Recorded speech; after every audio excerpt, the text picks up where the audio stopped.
Hey, what's up, guys? It is Wednesday Night Modern, live from MTG Card Market. I'm Ryan. I'm Raul. This is Raul. All right, and it's been a while since I've been in the booth. What did I miss last week? Last week we had a lot of interesting decks. We had a lot of Splinter Twin, which made Sydney happy. We had some blue-black fairies action going on. I believe I didn't. I played last week. I don't think I played against blue-black fairies, but I did play against Grixis Twin. Okay. And you mentioned Twin before, and we know Twin did extremely well in the Pro Tour. Twin is a great deck. It's got some resiliency. It can combo off. You can win with just the beats if you have to. So it's no wonder it did as well as it did last week. I also heard rustlings of a Fauna Shaman deck. Something where Fauna Shaman performed a role of some significance. Well, we no longer have Birthing Pod in the format thanks to the banning. So this is true. I guess you could look at Fauna Shaman as a poor man's Birthing Pod. It's got Let's bring up the card. It's got some advantages over Pod in that it's a little cheaper. And yet, it's a creature, so it can get killed to just about anything. But then, one other thing that you can do is you don't have to just work your way up the chain like you did with Pod. You can throw away any 1-drop, say, and go straight for your 5-drop. Right. That's what you want to do. Do you want your name to be first, Raul, or my name? No, you're first. And I think, okay, now I'll put you first. And I think, is that how you spell it? Did I get that correct? That is correct. Wow. I did a good job. It's the start of a trend. I did a fantastic job on that one. I'm so proud of myself. All right, let's make sure they're centered so Mark doesn't yell at us. Yours looks reasonably centered. Yeah, yours is kind of off to the... Well, now we got to put yours to the right just a little bit. And here we have pairings, and wow, that is a solid turnout today. Yeah, what is it, like 34 or 5? Dude, I have no idea. Well, we've got 18 tables, so that's at least 36. That's good. And I think the names are correct now. Thank you, Mark. Mark was mentioning that we were, what was it, Greg and Kyle were up there. We are neither of those people. For those who just joined, I'm Ryan. It's been a while. This is Raul. Still Raul. He's still Raul. We met Raul last week. I met him longer ago than that. A few weeks ago, right? Yeah. I believe it was at the PTQ. We were at the PPTQ over at Gaming Goat Oak Park. I just randomly was hanging out with my boys who were about to play some Modern, and they had such a crowd there that I jumped in and helped judge it. So. Right, they were like, yeah, we'll take an extra judge. We've got a crap ton of people here. So good folks. It was a great tournament, I think, yeah. So. All right. Well, I think I'm searching right now because we have the deck list here. We've got a lot of Death and Taxes. Death and Taxes is well represented tonight.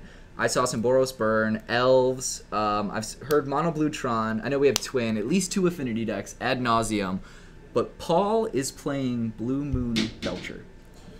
Well, that seems like a match we want on camera. Yes, I want to find Paul first. And I can tell, I should know Paul's last name. I believe he Paul Green right there. And he's playing our good friend Alex Spriggs. You guys might know him as Zixi. He's Zixi in the chat, and he used to do before he started playing all the time, he would give us hand info. So he put us one step forward, and then he's like, I feel like playing again. And he took us one step back on that one. Well, do you know what he's playing today, Yes, Alex? He is playing Death and Taxes. All right, so how does the modern version of Death and Taxes differ from the legacy version? What is in... Let me think. And of course, you have way more thorough card knowledge than I do. It operates in a similar fashion. Aether Vial to get your creatures out, throwing out Ghost Quarter, stuff like that. So you don't have Wasteland, first off. You have Ghost Quarter. So Ghost Quarter, obviously not as good as Wasteland. You still have the Sarah Avenger trick, where you can get her out with the Aether Vial because it doesn't count as casting her. I'm trying to think of what else. I haven't seen Spriggs play it, just talk about it. I know he has a ton of hand disruption.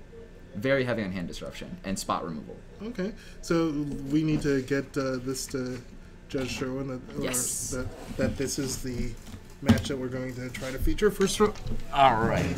Let you sneak by here, and I will let him know.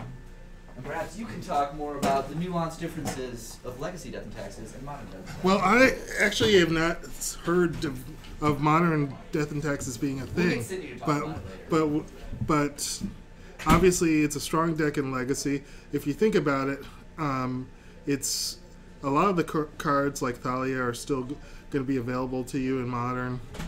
You're going to have your paths.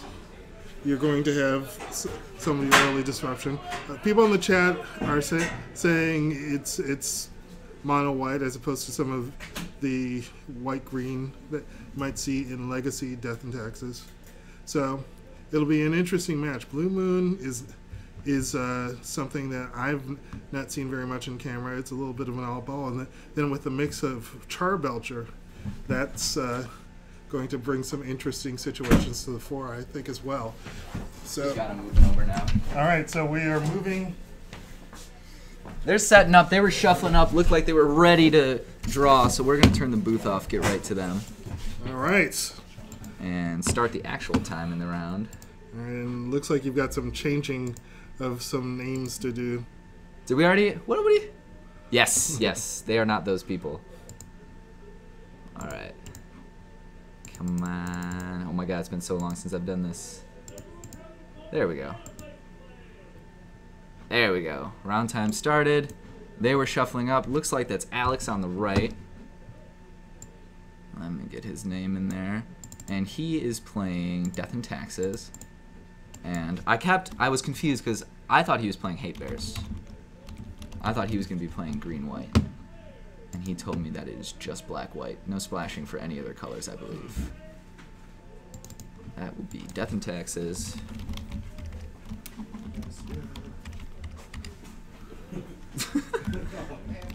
Death and Taxes.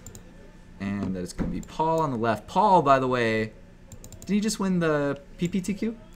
I believe Paul just won a PPTQ up at Dojo.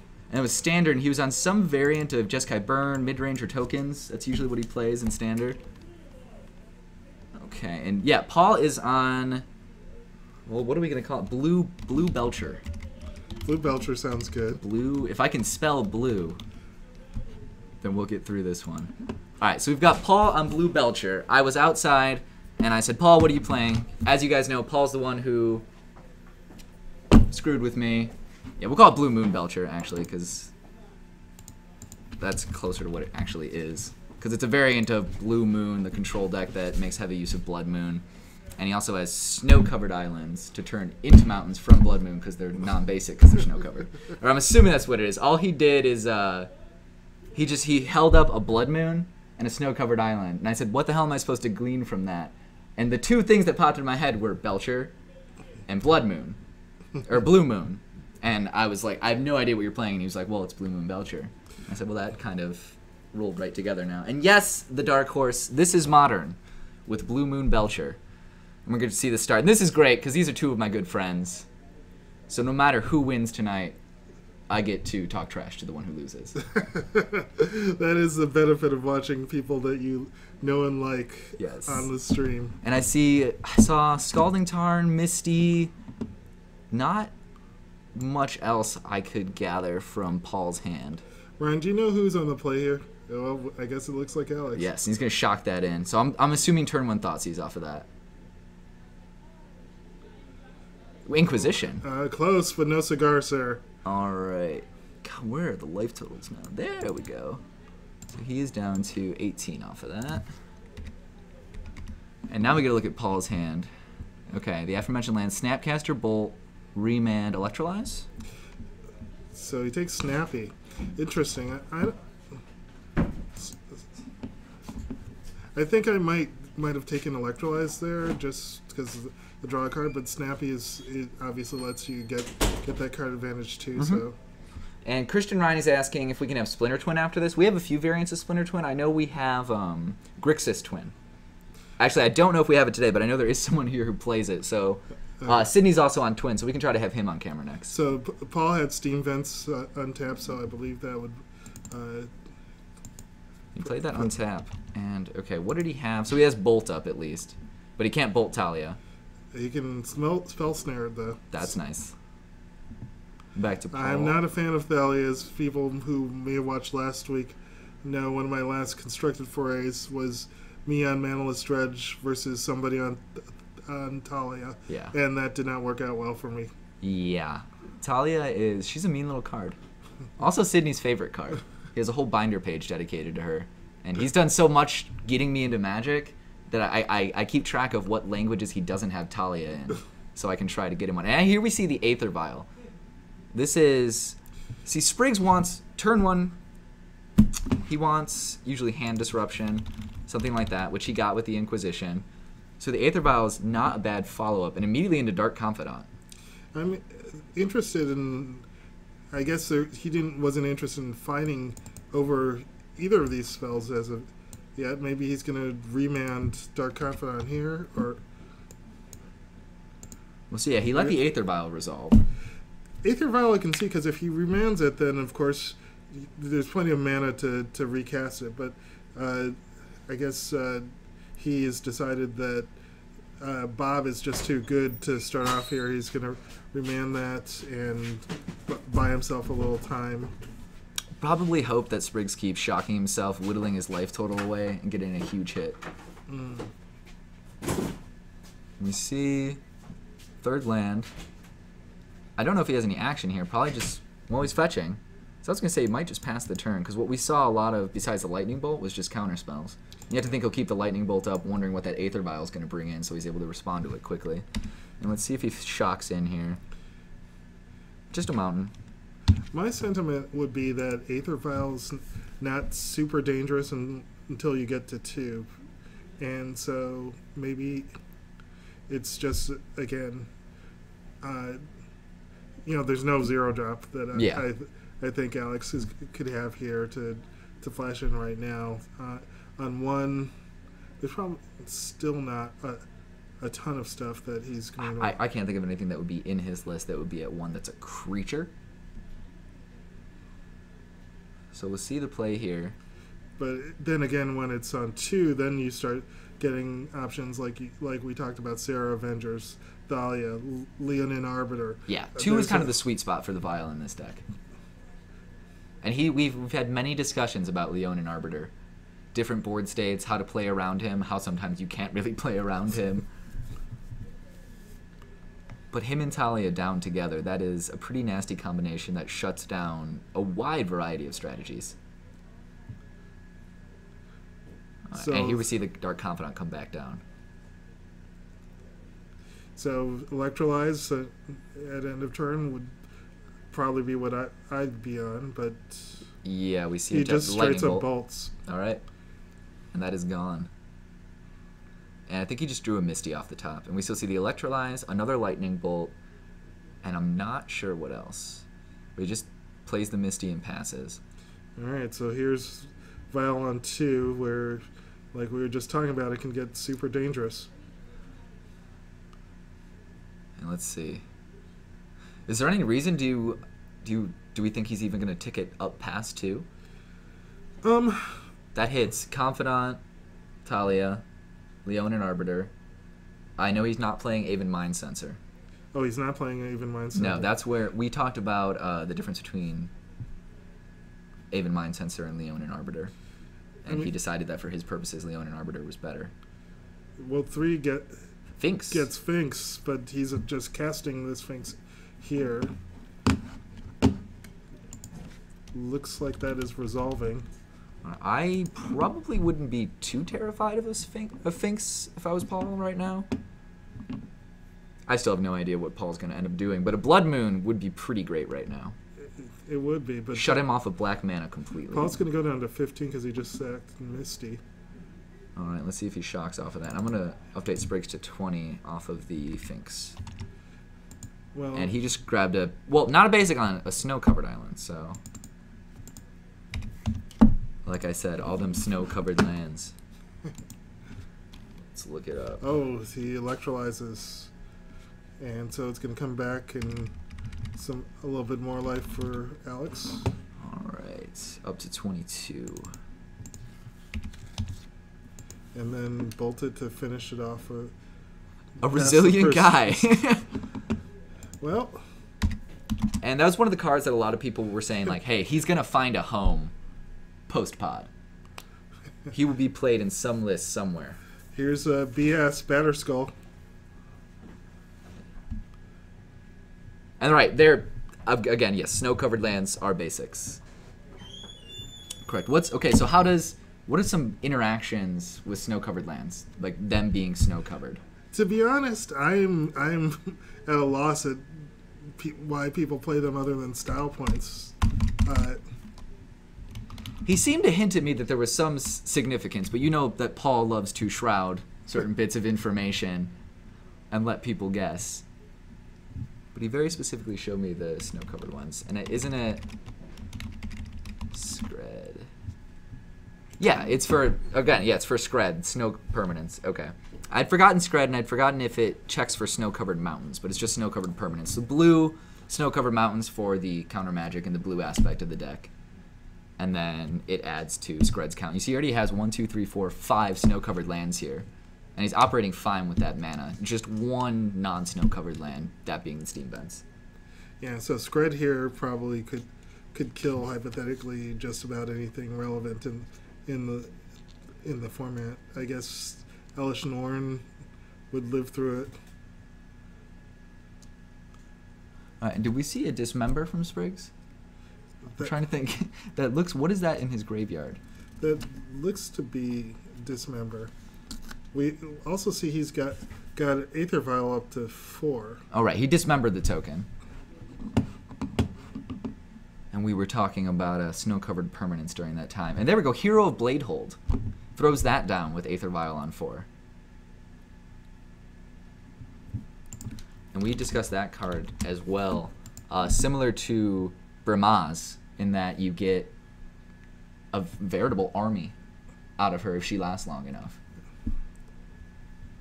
And she pumps her own dudes, too. That's pretty good. Now, Batterskull's of how big again? I'm spacing on... It gives +4/+4, and the germ token is 0. So we're looking at a 4/4 versus his 3/4 with Battlecry. Yeah, and we're not exactly running life totals because we don't know if Spriggs paid. So if one of you guys saw that while we were talking, if you saw if he tapped out to play both black mana for the Dismember, if he paid life, let us know so we can have the life totals correct there. But yeah, Bladehold will not be able to swing into the Batterskull, but we see the Bellsprout, the black germ token, getting pathed right there. And another snow-covered permanent add to the list. He's now at 1, 2, 3, 4, 5, 6, 7, it appears. And it looks like Spriggs, he ghost quartered the Steam Vents to try to keep him off of a little bit of red mana. But I don't think he has anything too red heavy. He should be fine with the 1 red mana. So Hero Bladehold attacks with Battlecry and the 2 tokens. So assuming all the triggers were remembered, that's 4, 5, 6, 7, 8 damage that Paul would have taken. So 2, right 4. there. I believe it's 7, right? Because both of them are 2 and she's 3. She 3, 4. Each other attacking creature. So yes, Yeah. she's a 3/4. So that would be 7. Bring him down to 8. Yeah, I don't believe he didn't have anything to block with there. Did he just? I'm assuming those are Vidalcan Shackles under it. That seems like a pretty safe assumption. Okay. And so she got the attack through, and then Paul, Vidalcan Shackles. Vidalcan Shackles looks at how many islands he's got, and that's plenty. So now it's going to be a Batterskull on Hero Bladehold, 2 tokens, Battlecry. That's not a good... Oh, wow. So she's at 7, 8, and those are both at 2 and 2. Yep. So that's 7, 9. It should be 11 damage going to Spriggs. And we have confirmation that he paid mana for that. So that is half of his life, putting him down to 11. And then Batterskull gives lifelink, so that... Back up to 15. Well, when it was called Blue Moon Belcher, I didn't expect to see him put himself in an advantageous board position by stealing a Hero of Bladehold with Vidalcan Shackles and then equipping the germ tokenless Batterskull to it. This is not quite as scary. Oh, and he concedes the first game right there. He says, this isn't quite as scary as I had an Elish Norn with a Batterskull equipped to it staring me down. That was pretty terrifying when your only removal in your deck is Galvanic Blast. Yeah, that's not going to cut it for... 2 or 3 of them might, but... Well, Elish Norn is also... I was playing Affinity, and that card is hell for Affinity, especially if if you're on the go wide game plan. Your cards die immediately. State-based effects, you're done.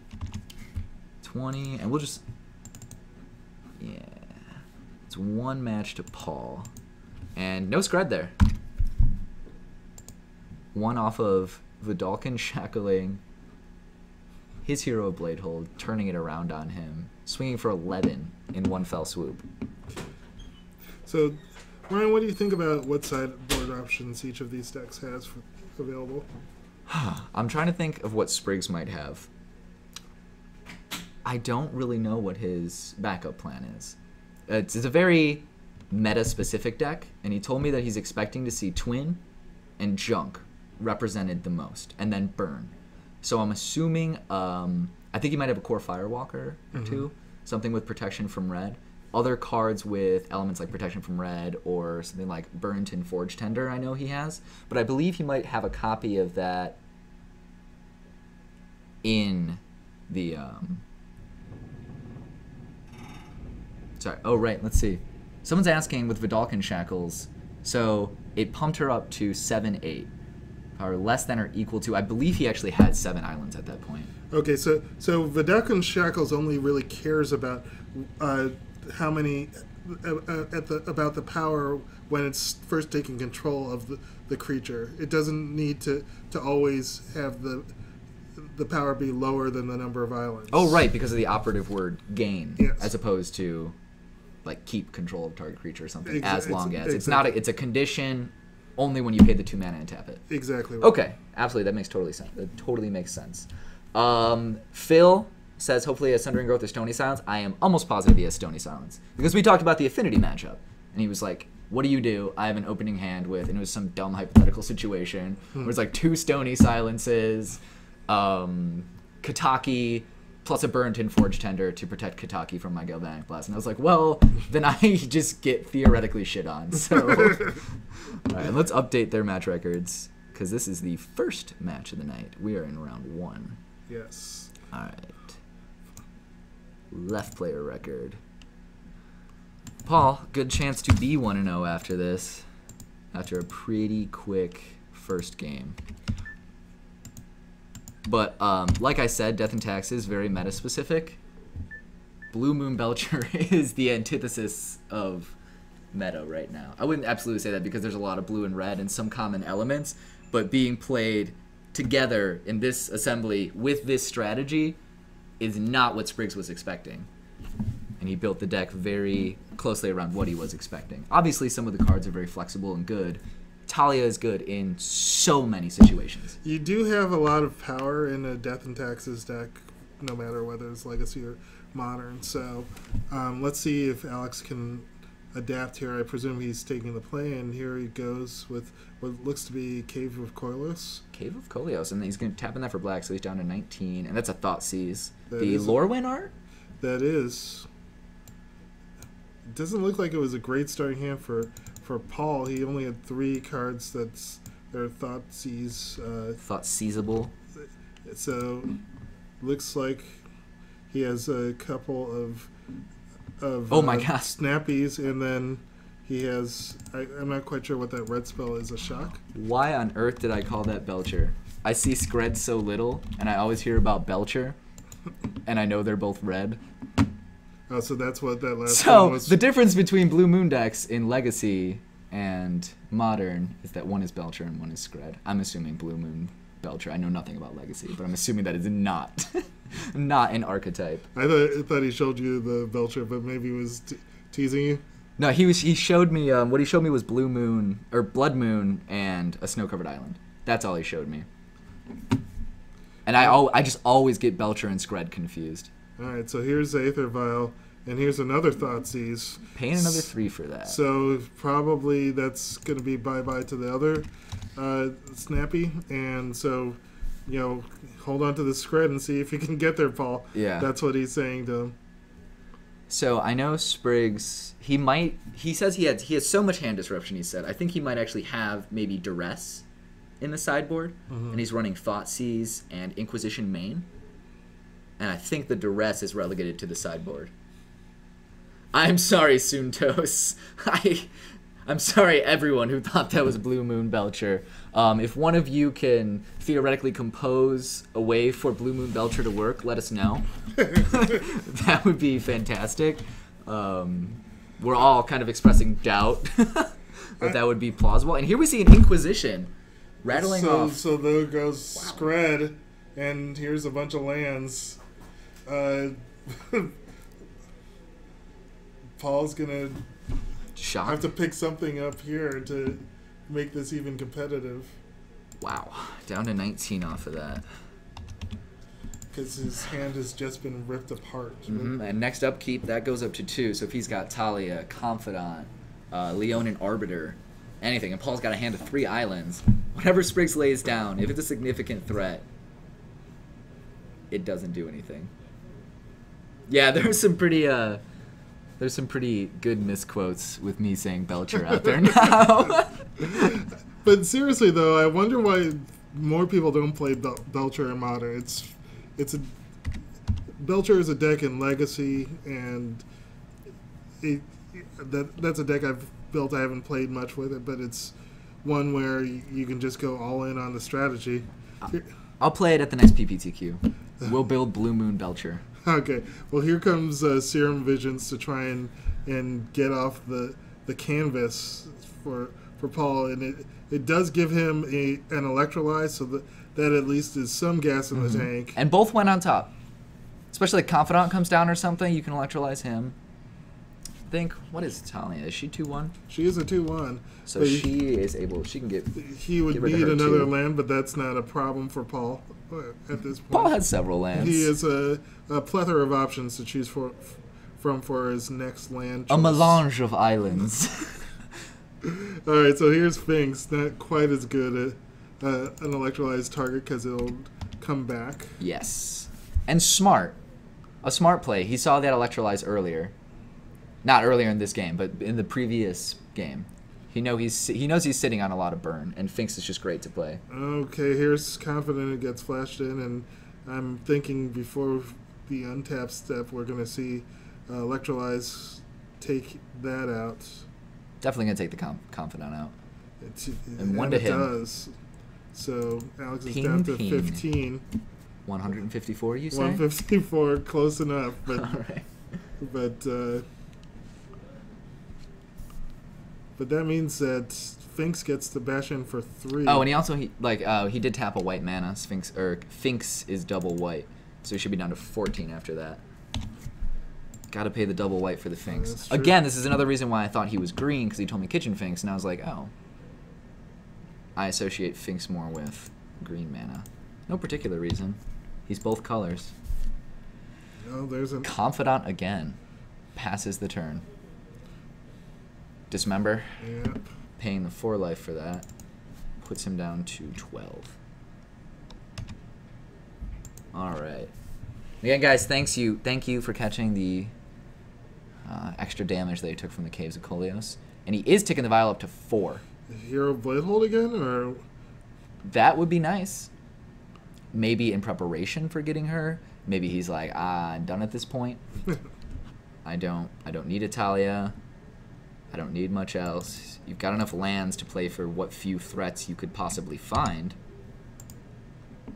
Shouldn't be on 9. He thinks it's for 3. Oh, right. He is down to 8 because I only did 2 last time. Alright, so Cryptic Command stopped Thalia from hitting the board.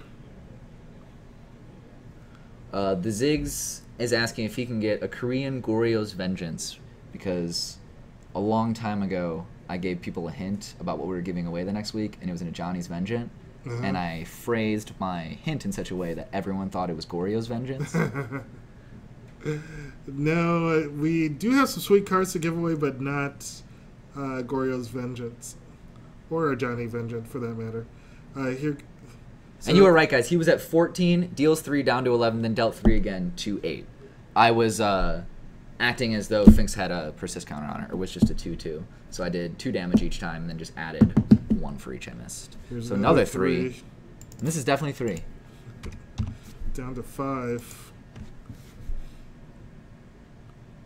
You know, how was your first match? Last time you commentated. How was the first match? Was it an exciting match? Because there's kind of been a first match curse ever since the Enchantment's Mirror. I can't remember actually which.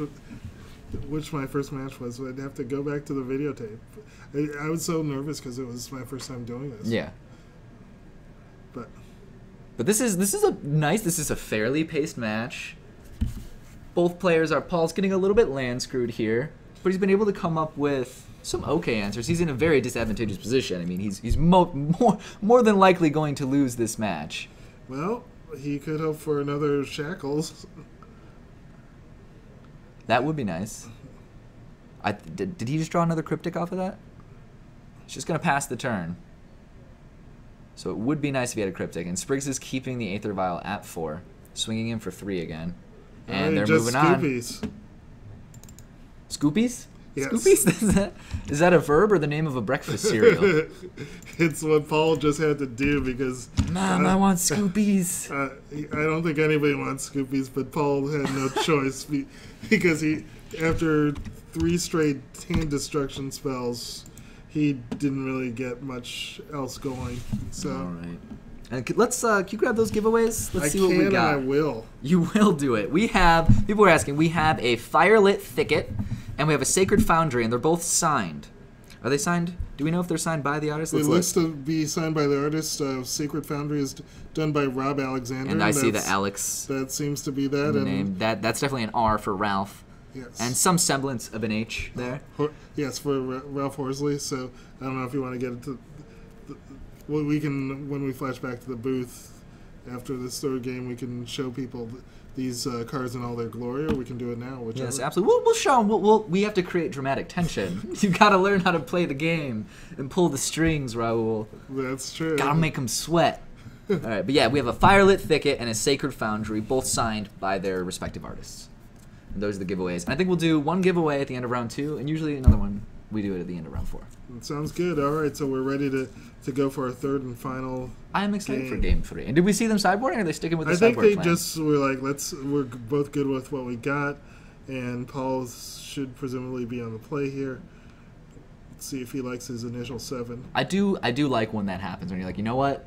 It's just a good matchup. It can go either way. We both sideboarded correctly. I don't want to change anything about what I did. The game could play out either way. So Paul flicking through his hands doesn't, he's the juke, the mulligan juke. I think I see 2 lightning bolts. A lot of what Spriggs does come from the creatures, but now Paul understands that he has so much hand disruption. Mm-hmm. I don't think Paul wants to mulligan just off the basis that Spriggs has so much hand disruption. Yeah, but Spriggs is mulliganing here. It seemed to me from the way Paul was acting that he might go down to 7-2, but... He's flashing us there. So 2 Anger of the Gods, actually. Misty Rainforest. Cryptic, I believe. Cryptic and Snow-Covered Mountain from a certain distance look pretty similar because of the blue and white. And people are asking how you enter the giveaway. Just follow us, and then once we announce that it is a raffle, and we announce it, and not the trolls in chat that always announce it, I'm looking at you guys, you just type !raffle. All lowercase letters. It's that simple. It's one of those few things in life that it seems too good, but it's real. So we're not fucking with you. One of the people in chat said that Paul did actually swap out a card. We didn't catch that, so thanks for picking that I wonder up, what chat. would be dead in this matchup. Probably something we haven't seen. Blood Moon's great in this matchup. He has yet to draw it. Have we even seen Alex play a basic land? No. Well, I think he had 1 basic planes out. But yeah, so obviously his mana base is heavily geared towards fetch lands. And it's not like he's Jund. He's not going to benefit whatsoever from having mountains. You can still Aether Vial things in, but it's not... Blood Moon would be a great card. And we see him down to 5. He must have mulliganed while we were discussing Paul flashing us. Just plays a fetch and passes. And let's see. Spriggs kept that 5 pretty quickly. And that could either be a, hey, I actually have something I can use, or it's a, well, I don't want to go to 4, so I'm just going to do this. Godless Shrine allows for turn 1 Inquisition of Kozilek. Nice. So we see a couple of... Ooh, that is a great opening hand. couple of cryptics, and Alex wasted no time before getting rid of Anger of the Gods #1, but there's still another Anger lurking in that hand. So, as well as 2 cryptic commands. An incredibly powerful and flexible card if Paul can draw this to turn 4, turn 5. And Death and Taxes is elements of control, elements of aggression. It's a very aggressive control deck. But if Paul can stay alive until turn 5, and it's not like Death and Taxes is known for turn 3 or 4 kills. Yeah, it's exhaust you of your resources and options, then I swing in for the kill. Now, can you pull up Anger of the Gods? Yeah. And I believe it's 3 damage to every creature, and they are exiled if they die. So also good against decks that have graveyard signatures. Like, it was a great card against Pod when that was big. And wow, we see... Thoughtseize, so Alex is going to be on 16, and he's going to get to take the other Anger if that's what he wants to do. He's going to take Snapcaster. Was it 2 Angers, or was it an Anger and a Lightning? But no, we see... Yeah, you're right. We see the... It was an Anger and a Bolt. Thank you, Bigger Kahuna. That's what I thought. Let me see. I thought it was 2 Anger of the Gods because he had the Anger of the Gods in front. And here we see the Blood Moon in hand. And we see... Oh, that would be fantastic against Alex right now. Aether Vial doesn't have a single charge counter yet. We'll get one next turn. And here's... that looks to be a dark Blood Moon. From the dark? Yes. That's the kind I have. I won that at GP Omaha with my tickets. Nice. After getting wrecked and everything. Somebody in the chat said scoop to Blood Moon. Well, scoop to Blood Moon plus a Lightning Bolt or Cryptic Command. That might be the way, but... And now we see Paul playing at his usual pace. When Paul is in an advantageous position, he goes really fast. When Paul's feeling good. I've seen him kill so quickly. Just he was playing Zoo one day, and I think he killed in like 2 minutes. Might rip that last bit of hope that Alex has. Take the Aether Vial down. And Phil is making a good point. He can't cast either of his Cryptics. Yes, if he draws in... How much is Cryptic? Cryptic is 3 blue, right? It's 3 blue and 1 colorless. So yeah, he's going to need to draw into 2 islands. And Bertha is asking if we're going to auction a hat, because a while ago I wore all 3 hats that my mother made me. And we are, actually, we do. My mother did make a Golgari hat that we were going to auction off as soon as I can get it from her. And so he goes to Explosive Engineer the Aether Vial. In response, Bob gets bolted. End of story. Blood Moon is the lone survivor. And Blood Moon by itself might just win Paul the game straight up. Having access to just 1 white mana. Right, and he can cast that Snapcaster. So he has access to another Lightning Bolt. Let's look. 1, 2. Not quite yet another Anger of the Gods. He'd be lacking the mana for that. But here we see Talia. Snapcaster Bolt. And he was even able to pay the extra there from Talia. Great. Swing in for 2. I really loathe dying to Snapcaster Mage. So it's just the control deck being like, I have you so locked down that I'm just going to swing in for 2 every turn. Leonin Arbiter. So man, it looks like Spriggs, if he had kept that vial up, he was going to get a lot of value off of it. On that sweet spot at 2. Not interested in offering the trade for Snapcaster. Another Leonin Arbiter. Oh my goodness. Now you're twice as unlikely to search your library. He wasn't going to be able to fetch anyway because of the Blood Moon. And I don't think there's much else in terms of searching that this deck does. Ghost Quarter. They trade. A single Leonin Arbiter is enough. It's not like Talia where the effect is going to stack. Well, I guess you'd have to pay 4 if you wanted to do the effect. So you'd have to pay for each of them. And we see a Batter Skull. 1 more mana of any color. Batter Skull doesn't care. But alas, another cryptic command is lurking on the top.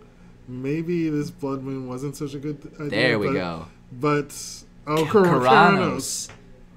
Ouch. I have won games on Karanos alone. Hits him for, I believe it's 3. It's been a while since I've seen Karanos. Well, let's roll him up. With a batter skull. This is looking And terrible. Paul is starting to run away with it because 1 hit from batter skull. I still have all these that I can't cast. Yeah. And again, someone made a good point about one of my mistakes. It wouldn't even matter what I said before about effects not stacking because Talia is legendary. Could not have 2 of her on the battlefield. That is true. She's not even a legendary card that you can get some kind of value off, like Flagstones of Trocaire or Mox Opal. Alright. Sprig's contemplating just passing the turn. Alright. And there's less islands. See, 1, 2. Still not enough for Cryptic Command. Swings in for 4. Down to 7. Shackles can get get 2 drops. 24. That's true. Blood Moon does diminish the power of Shackles. Well, not in this deck because, well, yeah, gets rid of the Steam Vents Island. Well, there, Scred finally did some damage.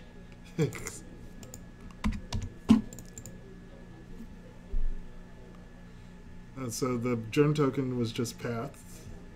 Okay. And which gives him the mana for Cryptic Command.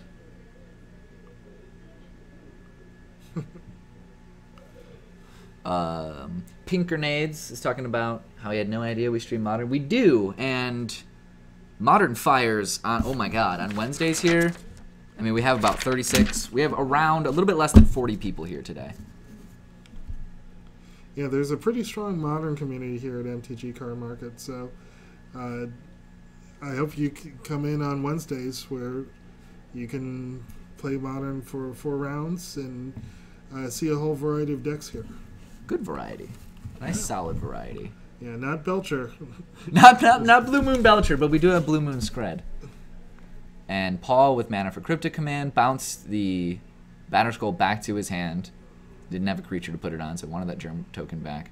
I mean, well, Karanos is not a creature yet, but that would be sick.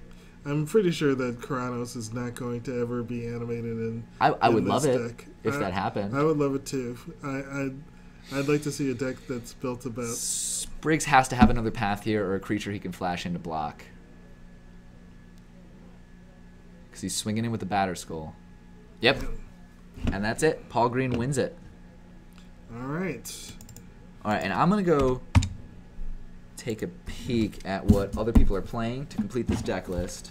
I'm going to write that on another page. So why don't you discuss with our audience what we have right now, what we know we have. All right. Sneak past you. Are we going to try to get another match on camera? Possibly. I will see if someone is transitioning, and I'll turn the booth on for you. I'll be right back. All right.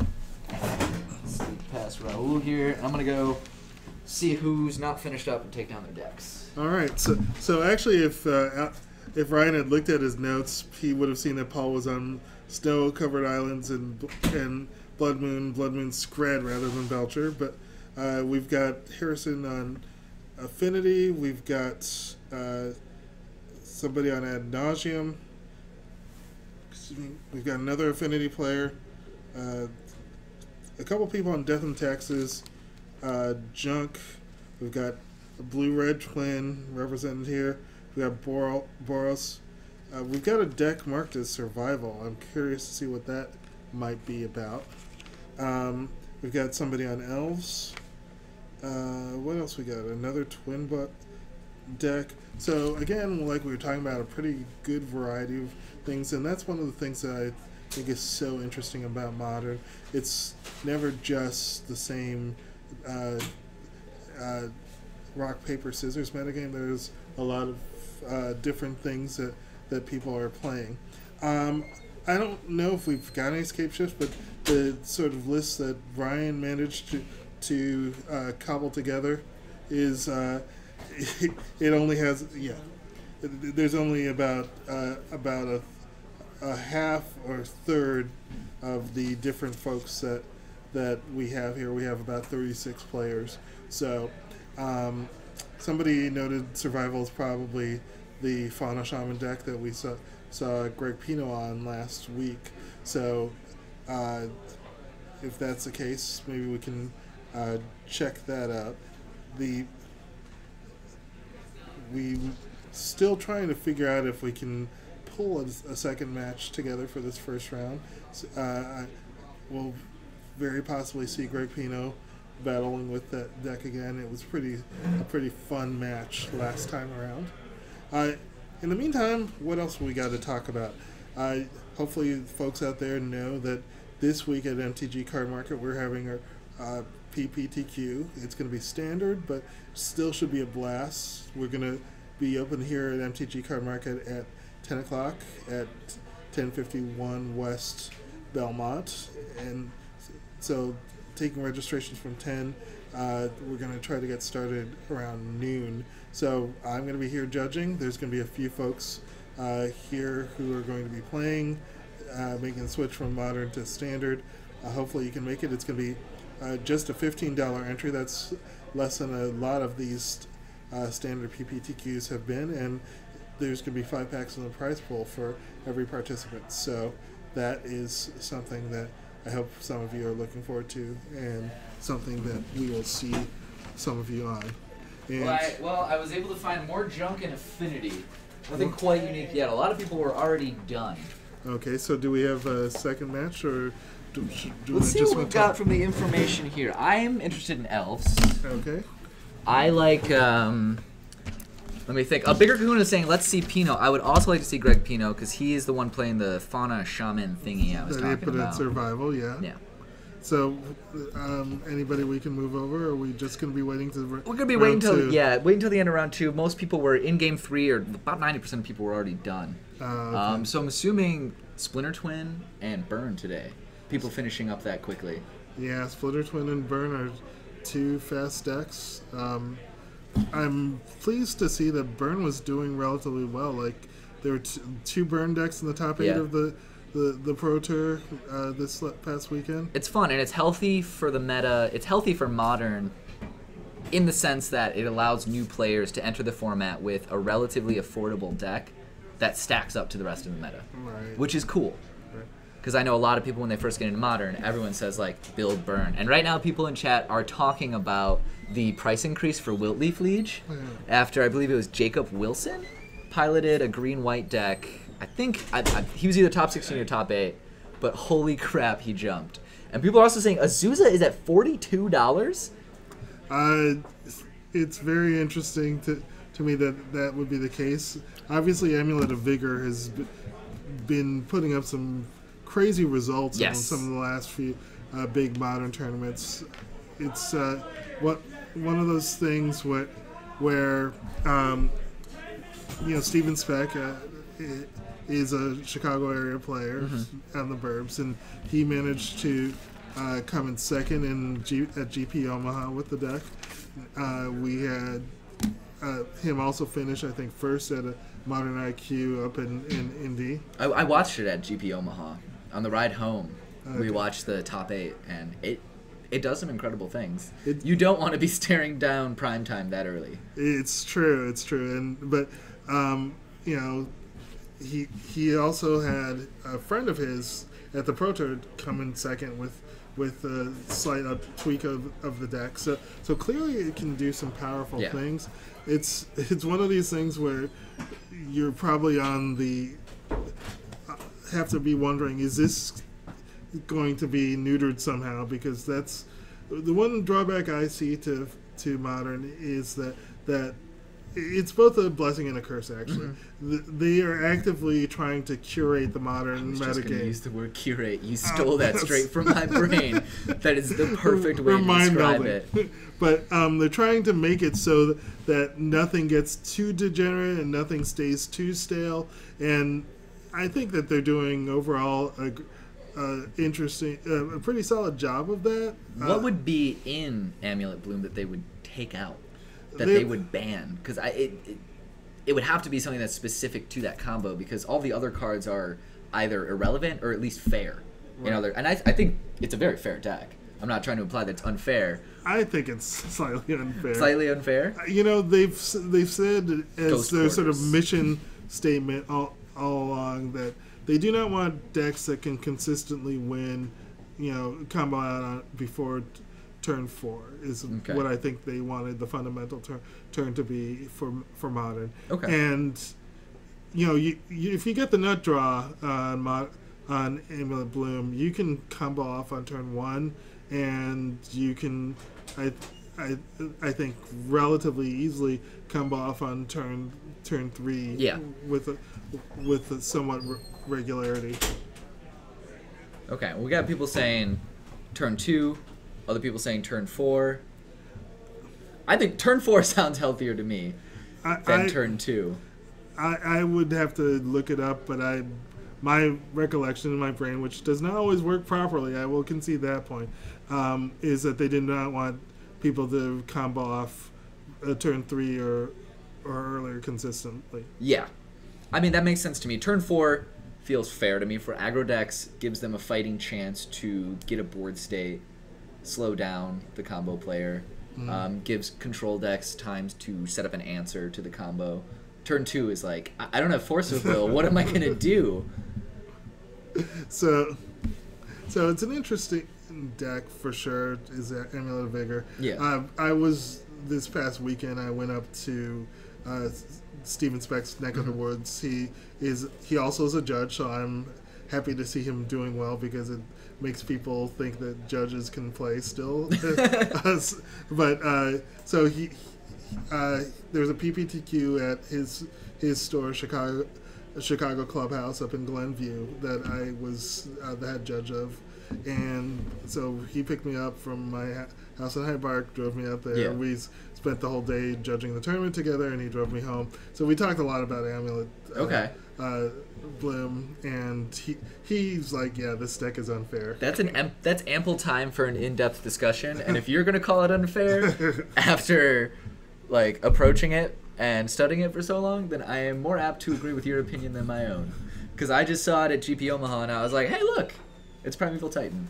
And he is wrecking people's faces. And also, just how functional the lands are. How functional the lands are in Modern, and how well Amulet Bloom takes that. Like, the Glimmer Voids, like, gaining life off of those, stuff like that. Lands. Glimmer Post, but yes. Yes, Glimmer Post, you're right. Glimmer Void, of course, because I play Affinity. And that is when my brain just goes Void, Immer Void, after the Gl, which I do love Glimmer Void, and I'm trying to think. I was looking at the top 8, or Affinity did not touch top 8. I think it might have touched like top 32, maybe top 16. The Affinity list that placed the highest had 2 Tezzerets and 4 Thoughtseizes in the main board, and I want to try that very badly. I have 4 Thoughtseizes. I would need the 2 Tezzerets, but that to me looked incredibly interesting, and something where Affinity you run out of gas pretty easily, especially if you're going against someone playing like my first match last week was Grixis Twin. Thoughtseize me, bolt me, Thoughtseize me, bolt me. I can get nothing on the board, but with a Tezzeret, after their burn has died down a little bit, You can get back right into sneak him in, grab artifacts every turn. Grab some 0-cost one, keep playing on alt with Tezzeret, do whatever. He seems so functional. But what's difficult to me is you have to have 2 colored sources. You have to have a Mox Opal and a Glimmer Void, Glimmer Void, Springleaf Drum, Glimmer Void. It's not highly improbable with Affinity to have 2 colored sources, not at all, but it's definitely almost more mid-rangey because one of the crux components of your deck is now 4 converted mana cost. Whereas it used to be Master of Ethereum and Etch Champion were like your good finishers, and they're 3, which is you can get that turn 2 in Affinity, and I think you can get 4 mana turn 2 with the right amount of Mox Opals and Springleaf Drums and stuff and 0-cost creatures, but it's difficult. You're probably not going to have a turn 2 Tezzeret, but if you can survive that long, maybe even hold on to stuff in your hand, resolve him, his plus, I don't know if it's +1 or +2. Let's draw him. Let's bring him up. But that effect is so strong. Agent of Bolas. Oh man, I hate how you have to start it with it won't take partial components of the name. Yeah, so it's +1, top 5. Greg Pino. whoever his opponent is. Do we know who he's playing against? Harrison Fang. Oh, sweet! All right. Harrison, it's just all my friends playing today. So we're gonna have Greg Pino playing this Fauna Shaman Survival, as you've called it. I'm not familiar with that archetype at all. So he said it's kind of like the same. Is it Stally? Because he was drawing comparisons to Enchantress. From what we saw of it last week, and of course, I think he finished his games pretty quickly. Like I said, it seemed to me like he was trying to take the best stuff out of Pod and play podless Pod. So that is going up against Harrison Fang, who he's on Affinity. And if he's played Affinity for a while, switched to Delver when that was popular, and he told me at GP Omaha, hey, if they ban Treasure Cruise, I'm going back to Affinity. So here he is, true to his word, back on Affinity. And it looks like they're setting up. And I believe that's going to be Harrison on the right, because he is a skinny Asian that doesn't have big, hairy forearms.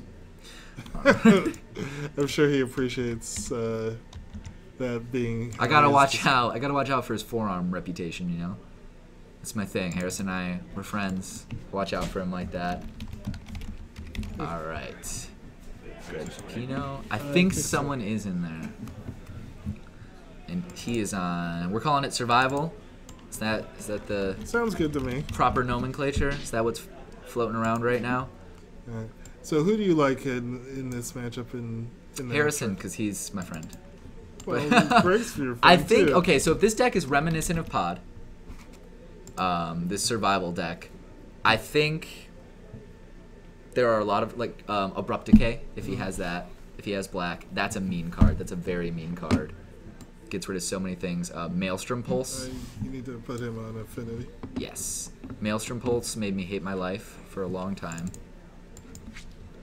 Affinity. I'd say it's a pretty even match. Do we know what their match records are? Are they both 1-0? Let's check. Here, so we've got... Oh, they must be both 1-0, because I know Harrison's 1-0, so... Yeah. Pino, Fang. Yep, both 1-0. It's good to see Affinity doing well. Puts, warms my soul a little bit. And Johnny Turbo's asking, is the survival deck a graveyard one? I don't know at this point what his interaction with the graveyard is, and to what extent he interacts with it. Tainted Angel, this is modern. Alright. And I hear Sherwin's booming voice alerting us to the fact that the round timer has started. And we are in round 2, which you will come to learn I never update the information. Bad information. It is eternally round 1 when I am in the booth. Time left in... We see Harrison contemplating his opening hand. Important for Affinity. As well, I didn't see the die roll, but oh man. I love being on the play as Affinity. A lot of the times you can steal game 1. I like to bring in some crazy sideboard stuff game 2 if they're not expecting and try to steal that as well. Fizgig, thanks for the follow, dude. Glad to have you here. Welcome to the community. And what am I looking for? Nope. But I will update this. Okay. And we see City of Brass? That's what that is. Look at all those cards that are just being played turn 1. Okay, so he takes 1 from the City of Brass, right? Or what is... City of Brass. Yeah. Harrison Fang's playing City of Brass. Trying to Greg's get this right here. Got Noble Hierarch.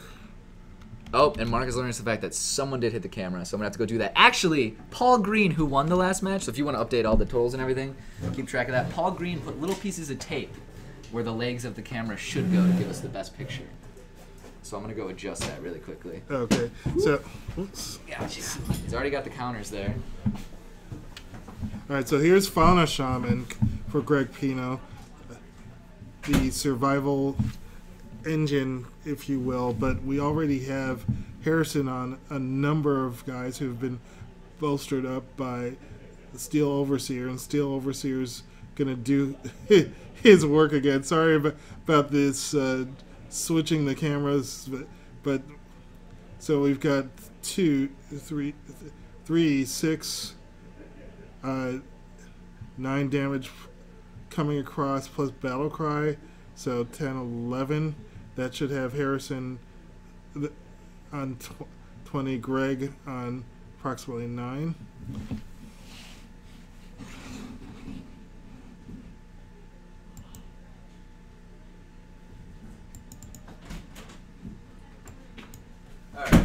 All right. So better? Yes, it is. There's a little jiggling of the camera, but it seems like this is Nice. more. We can see most of the information there. I believe Greg is on 9 after that attack. Maybe I missed some damage. I apologize if that's Wow. the case, because Steel Overseer did some work. Yeah, he did. Fauna Shaman trying desperately to find creatures to get Greg back into this, but Kataki would be one such a creature, and he can cast it off of Noble Hierarch / Stomping Grounds. I want to see here if Harrison has Galvanic Blast, any Galvanic Blast in the main board. Well, Because he has ample colored mana to play those. he doesn't have it right here, so he's going to have to make some decisions on what he wants to survive, what he wants to pay the upkeep for. He can. And how much? It's 1 each, right? It's pull Kentucky up. I think you keep Overseer, Memnite, Signal Pest, and you just get rid of 1 Memnite. That's my opinion on the matter. And I believe it is pay 1.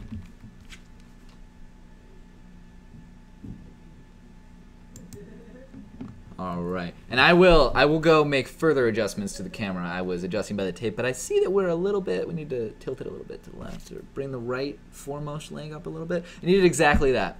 Just doesn't pays for everything but 1 Memnite, and he also can't pay for the Springleaf. He also didn't pay for the Springleaf Charm or the Mox Opal. Let's see. I believe he could. I think he could have paid for the Mox Opal with itself. No, he needed to use the mana to pay for the other 3. I'm sorry there. And here we see swing for. So more than lethal. So we've got 3, 3, 4, 4, 2. So I believe he's swinging for 10 here. Well, Kataki is gonna chump one of these guys. And the more difficult position is, what do you pay for next? Yeah, and people are saying that Kataki is doing a lot of work, and obviously he didn't have the Galvanic Blast or anything to deal with it. Yeah, but Kataki's going to have to get thrown to the winds here for Greg to survive. So he's going to... Wow.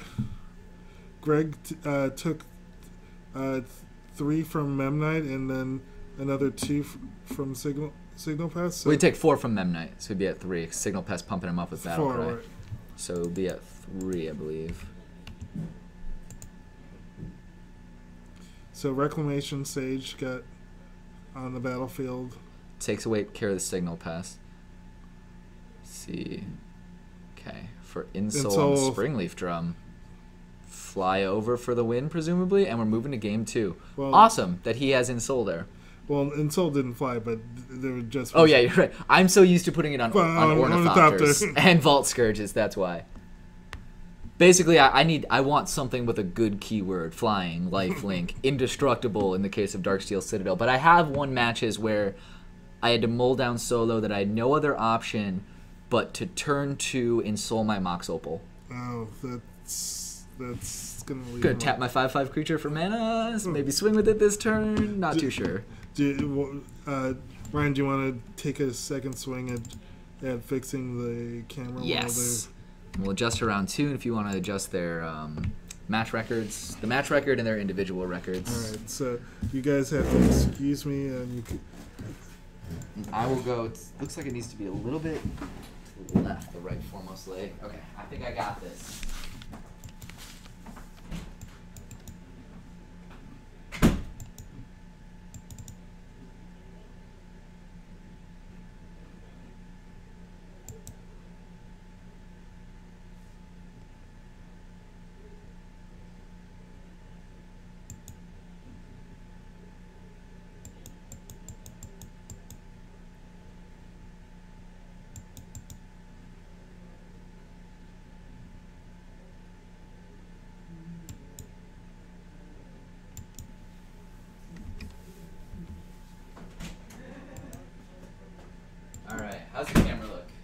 I think that the camera looks fine at this point.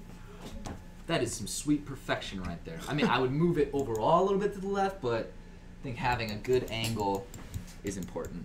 All right, so match record labels. This one.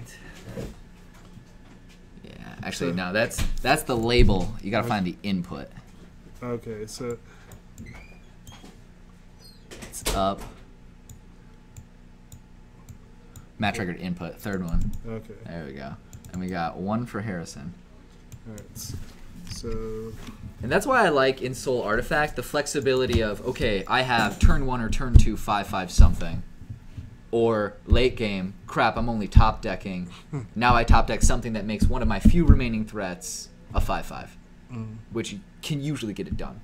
Or can in a lot of instances get it done. Especially in Modern where people are fetching and shocking all the time. Alright, yeah, and Kataki is definitely mean. He was part of that theoretical situation that Spriggs put me in. Or, the hypothetical, when we were talking hypotheticals. Oh, okay. And he was like, I have two Stony Silences and a Kataki. I'm like, well, I have a sideboard. I'm like, I have a sideboarded Thoughtseize. I look at your hand, and then I put a gun in my mouth. Like, that's about it. I'm not going to fight through 2 Stony Silences. Once they put the first one down, I'm like, okay, if I get a Glimmer Void or something, I have a Wear Tear in hand, we got this. And then they put the second Stony Silence down, and I would love, eventually, to have a game where I fight through 2 Stony Silences, but I don't think that's going to happen for quite some time. So the thing about Survival is, of course, as a toolbox deck, there are all sorts of things that it can naturally get. And I don't know if Greg has additional Katakis to side in or has additional hate cards. The thing, I would get really scared playing Affinity because so many people want to, on any given tournament, are going to want to play cards just to hate that deck out. Oh, there's so much hate for that deck. There is so much hate. Something else, I'm thinking, a lot of Affinity lists now are either running a diminished number of Etched Champions in the main board or taking them out entirely and relegating them to the sideboard. So I'm wondering if Harrison was playing the deck like that and now perhaps brought in some Etched Champions to have that protection. Now, it doesn't give you protection from something like Kataki, and Kataki gets around that, but a lot of the spot removal, like did we see any black there in the Survival? I don't believe it was represented whatsoever, or even in the mana. And I was hoping you'd have black, because Abrupt Decay is a great card against Affinity. But maybe something in the sideboard, lots of green, like Creeping Corrosion, perhaps, something along those lines. The Stony Silence, because he is on white. You know he's expecting Affinity since he has Kataki.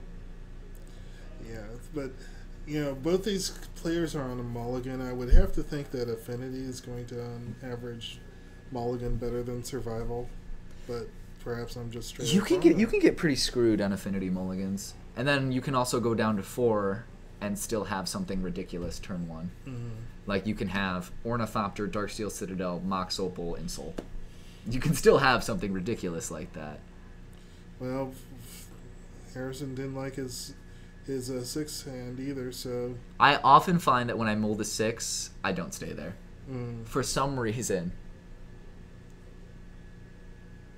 And Seymour Butts is asking us, what exactly is Survival? Greg Pino's description to me, he said, enchantress creatures. So that was the phrasing he used. So what we saw just in this first game was him using Fauna Shaman the way, back in the day people might use Birthing Pod. Back in the day? It was like last week. Back in my day. Back when we were young. And Pod ran rampant through the streets.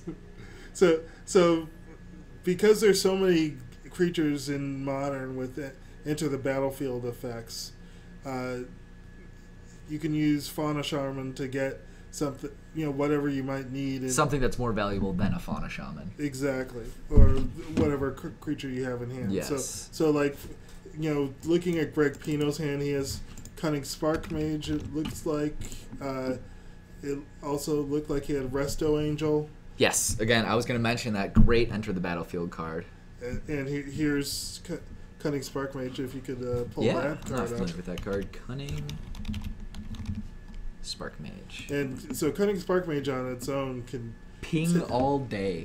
And it can eliminate a lot of Affinity's creatures, at least. I'm looking at the Ink Moth when you say that. And I thought that perhaps Harrison was on the Infect plan, because you can do that with less cards. You need 1 Cranial Plating, a few artifacts, and an Ink Moth Nexus. Well, he does have some of those cards right there on the But battlefield. presumably that Ornithopter, or sorry, the Cranial Plating is going to go on the Ornithopter, because we do have that Cunning Spark Mage that'll just... Cranial Plating only pumps your power. I wish to every deity that has ever been conceived that it pumped your defense too, that it pumped your toughness, but no. Yeah, +X for your target. Yeah, that would be a fair card. Just make it a rare, guys. Just make it a rare. Alright, so... We see him get the Heath back. Good old Eternal Witness. There we go. Is... All of these green, scantily clad elves confusing me. Eternal Witness doing what she do. 1, 2, 3. Scott. Looks like 3 damage. So that's 3 damage across. Huh. Because they're 3 artifacts. He's got to have something, because I assume he would have tapped the Ink Moth to activate itself to give that extra point of damage. But as it is, Pino's at 14. Well, if he activates Ink Moths, then there's a danger of it just getting pinged out of existence. That is true. That is absolutely true. It's going to ping straight to the face. Pino's going to be hitting... Putting him on a 20-turn clock. I have 19. Well, Eternal Witness does more than just get things back. It's going to potentially beat for 2 here, assuming no other tricks by Harrison. A 3, actually. A 3 because it does have Exalted. Stephen Deng visiting us here With the booth. calls. So he swings in for 3 here. Down to 16. Alright. I see another Cranial Plating in his hand, I believe. That's I've been wrong. No, you're right. That is another cranial plating. That is fantastic. and How do it's I get another Ornithopter. Please. Mark left up some kind of chat and I'm trying to exit out of it. Mark, please, I don't want to and know your personal Ravager. business. It's Yes! remember, folks, this was a mull to 5. Yes! Like I said, you can still do silly things. Cranial Plating is one of those cards that lets you do silly things. And it looks like he's top decking well. A Ravager, he's still got 2 cards in hand, I believe. See, he just pinged. Oh, Resto. Oh. Double ping. Okay. Eats it. Again, you get so much value off of Arcbound Ravager. It's like, fine, you want to pay any number of mana to remove my creature? It is now a part of my Ravager. Oh, it's a blocker for any flyer. Yes. And let's see. What's he gonna grab here? Mark, I'm trying to sign out. I have no idea how. I've been exiting out of it as quickly as it comes up to try not to look at any of your conversations, but I cannot find... There we go. Found the sign out button. On the bottom, you know. Dude, I swear I only saw bits and pieces of words. You didn't take the opportunity to send something like Salacious under Mark's... I am sorry, Mark, about your rampant...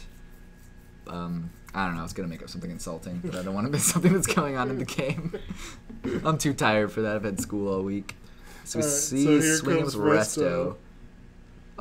Perhaps... An Obstinate Baloth. Oof. Gaining 4 for Pino. It looks like he's gonna take that Resto hit. Okay, so Harrison is down to 13 and Pino should be up to 18. Assuming he remembered his Baloth trigger. Oh, Obstinate Baloth. Malpheus there is asking if there has been Twin on tonight. There has not been, but a lot of people have been wanting to see it, so I think we're gonna put that on next. There's a couple of Grixis twins lists. Got Grixis twin. Humble twin. Grixis and Humble twin. With Humble Defector. Humble Defector in there. Oh my goodness. I would like to see Humble Defector do some work in Modern. I think he's...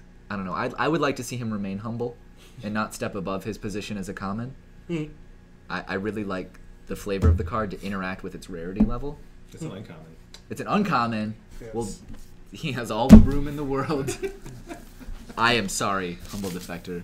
Whip flit. Ooh. Oh. Not bad. Gonna ping before that. Who's he gonna ping? Probably His Harrison. fizz face. Probably just Harrison's face. Harrison with the sick rips. Yeah, funny funny story about pinging for one. Sydney lost his first round of the PPTQ from I forget the name. I think it's Ithacan or Icathin Javelineer. Ication. Yes. Yes. 1 damage. He was like, okay, block your Javelineer. So, you know, so I don't take fatal combat damage. He's like, all right, tap, ping. Or no, it was something else. Sorry, you can't attack and tap him. But he did something. It was like, he was like, you can move to combat? And he was like, no, just like tap, ping 1. Can't counterspell a javelin hurtling toward your face. All these swift spears. Now, how about a javelin to the face for 1 point? All right. And I don't think we just saw the whip flare coming down there, clearing off a lot of the board. Harrison's probably going to be down here. And Phil's saying he pinged the Ravager? That's weird. And we did not give them big die. Mike did not tell me about any giant dice to help with life totals. But I will see if those are out there. I can see if those are out there. Yeah, they're like giant 20-siders. Okay. And let's see, yeah, I want to see if he pinged the Ravager or him. I don't see why he would ping the Ravager just for 1. So Resto took a swing, so I believe Harrison should be at 9. And let's see. I think it's about time to start counting up artifacts to see how silly that cranial plating is going to get. 1, 2, 3, 4, 5, 6, 7 potential artifacts. So let's see. If he sacks a Ravager to a Ravager, that goes up to 4. So then 1, 2, 3, 4, 5, 6. That looks like it's not the play he's going for. 1, 2, 3, 4, 5, 6. And do you know if he activated? Do we see if he activated the Ink Moth to get the extra damage? I don't know one way or Well, he the other. paid 2. No, he had to pay 2. to That move so that 1, over. 2, 3, 4, 5, 6. Just 6 damage. My totals are 8 to 10 right now. 8 to 10. Thank you. 10. Pino's on 10. Right, he and did ping the Ravager. Wait, it's 8 to 10, so Harrison's on 8.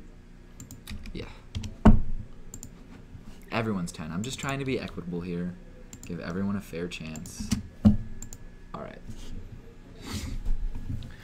So we see Baloth and Restoration Angel facing down 2 Arcbound Ravagers. And if you sacrifice a Ravager to a Ravager, you also get the modular counter from the Ravager that dies. So he could pump his own Ravager up to 4. Eking out like 1 extra damage. It looks like he's going to swing in with both here. Harrison contemplating blocks. Well, I think you are going to just want to block the Baloth Perhaps, and then ship the counters over to big Ornithopter. did you find the big dice out there? They are not out there. Okay. Those 20-siders are not there. The safer choice would be the They are Ravager. 20-sided dice? It's Are the big ones? Yeah, giant 20-siders. Big ones? Yeah. Those are crazy. That could destroy a house. And which one did he block there? He did block the Baloth. He blocked the Baloth. So he The took only 3. The only legal block. Oh, right, Flyer. You sure he didn't block the Angel? I think he's got the counters only on 3, where, like we were saying, they should be on 4. So did he sack the Ravager to It's that possible Ravager? he did not sack it. And, Which I think the Ravager that had more counters, one of the Ravagers was tapped. I don't know. So I think it might have been the Ravager with more counters. But here we see Blink Moth and Ink Moth. Darksteel Citadel, so we got another cranial plating. Pino's in trouble if he does not have a path. He's got all of his mana open, but let's see, we got 1, 2, 3, 4, 5, Pino in big trouble 6. if he does not have a Yeah, path. it looks like he does. Well, have- there's an abrupt decay. That's That works just as well. Just as good. It's probably even better. Can't be countered.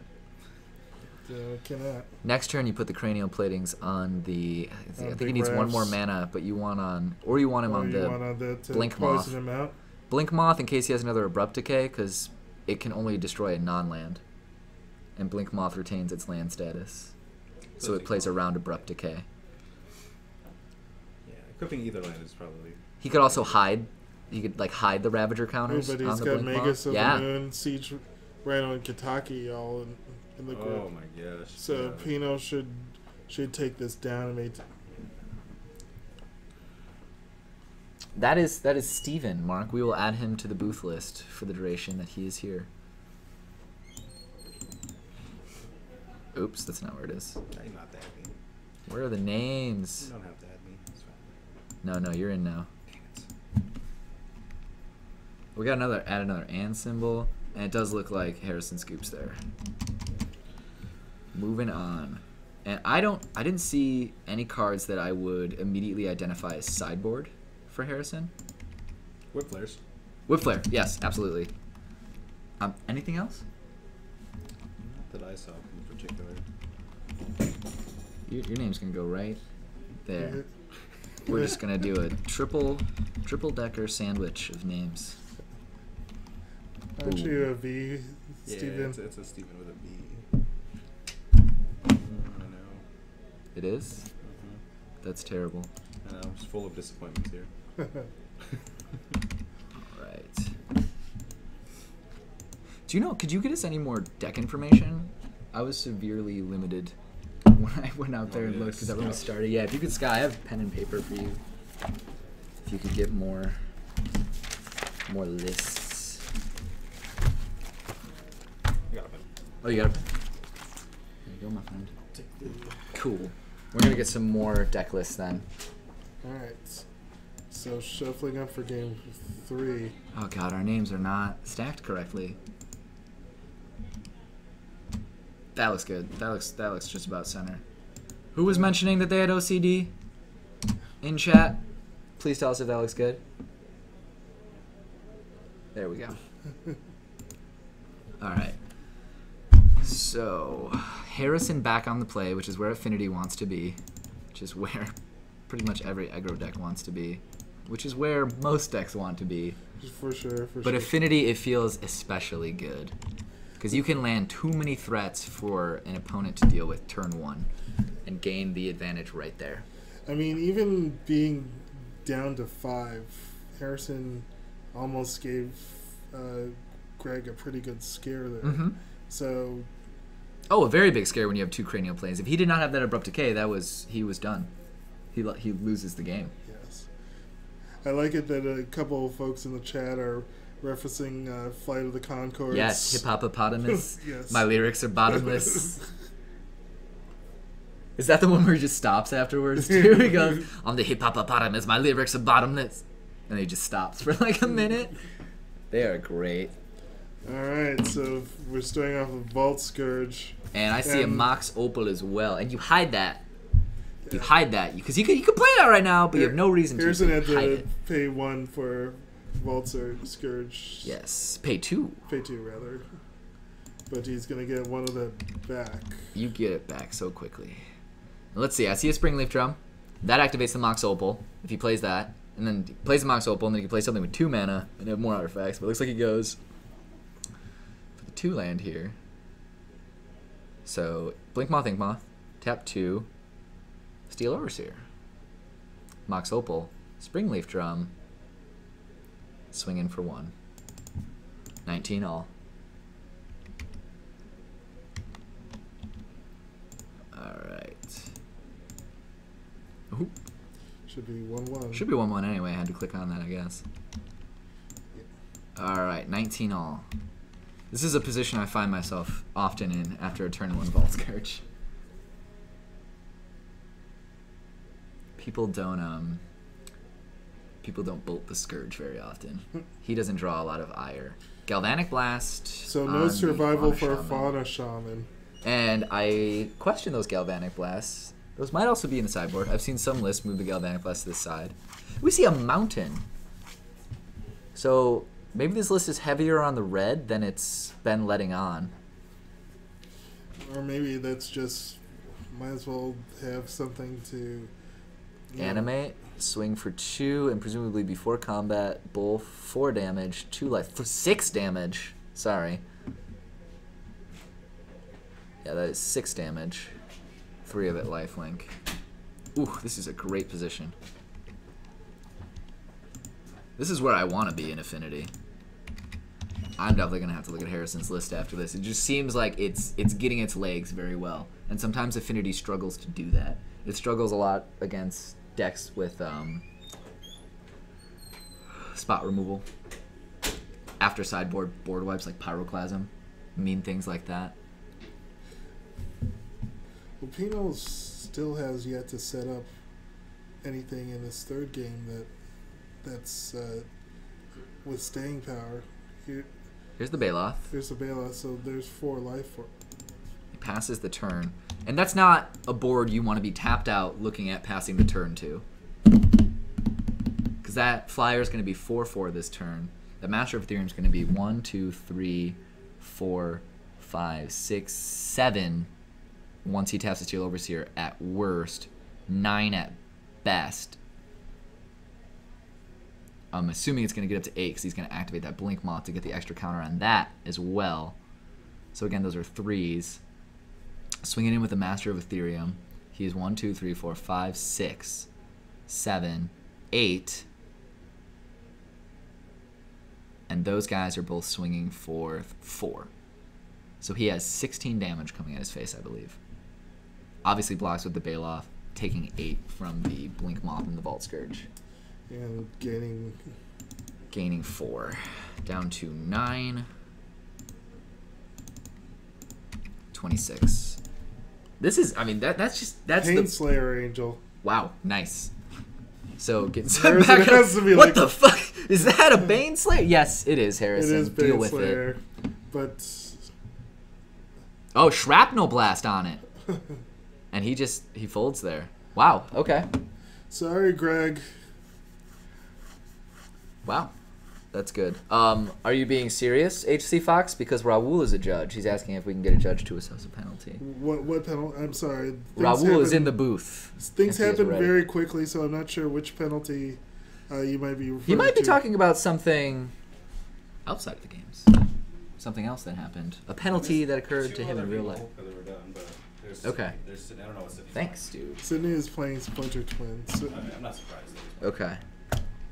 So we have Tarmo Twin here today. We have Merfolk, Blue Black Fairies, Red Green Tron, or is it Red Green or Red Green Tron? Yeah. Red Green Tron. And then there's actually a Red Green Aggro. That actually should be. Okay, that is I cool. don't think I wrote that on there. And we have 3 penalty for Bad Manor Mountains. I thought that's what he was talking about. But I was just very excited to be able to use your knowledge. What is Bad? So HC Fox got me hyped. What's Bad Manor Mountains? Playing a common or playing a basic in this format. Not fetching to get it was also bad manners. Not taking life to get it was also very rude of him. Well, we've still got 20 minutes left. We should probably be able. Let me see who's in game 2 or going into game 3. If you want to reset some of the information, life totals, stuff like that. All right. So we're going to try to find another match for you. We're also probably going to want to get our raffle going in a short bit here. 920 life is not what any of these potential players are going to be at. So get ready for us to open that raffle up very shortly. And hopefully one of you will be the proud owner of either a signed Sacred Foundry or a Firelit Thicket. Anybody have a preference for which we should raffle off first? Firelit Thicket or Sacred Foundry? Let us know.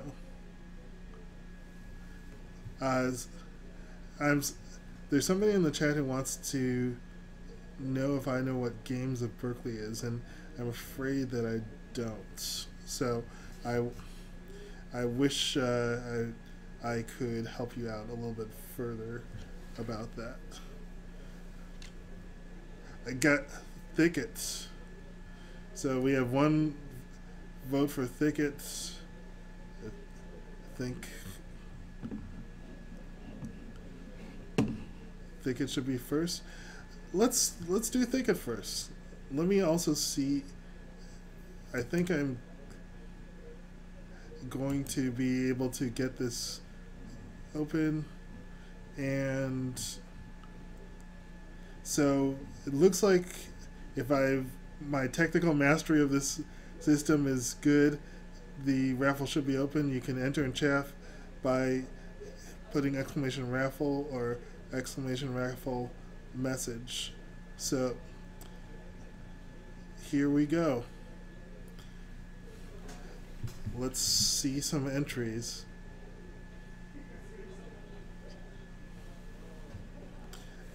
Show me your face.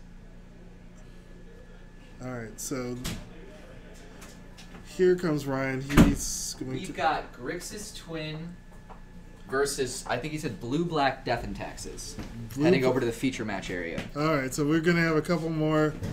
And let me look up this guy's name, because I know he was at the PPTQ and he was playing, when it was popular, Jeskai Ascendancy. And he beat me pretty badly. So here we've got a couple players heading to the battlefield. Okay.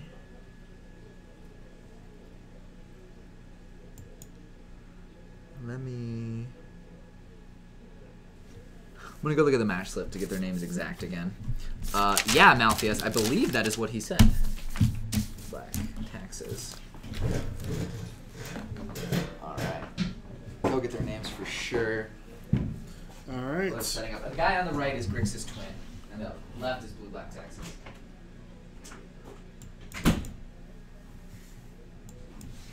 So we're going to be setting up here. And soon we'll bring you the second match of this round. Should be very interesting.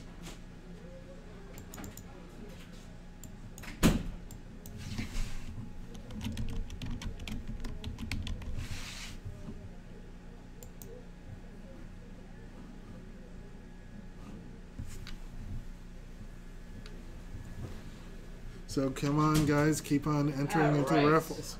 All right. I have names. All right, who's the player on our left? Left would be Philip with one L. Keep on clicking on left player. Oh wait, sorry. Left player is Sam. That's yeah. His name is Sam Feldman, Feldman. And then we have Philip with one L.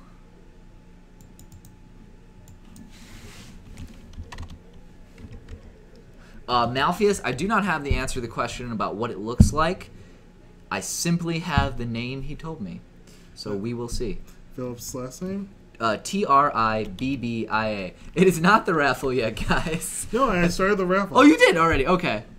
Okay. Okay, so Philip Tribute. Whew! Clue me in on that, so I don't think it's the trolls, Raul. The people in the chat can troll us all day long. Yeah. Do you know what our match record is? Or Well, they're 1-1.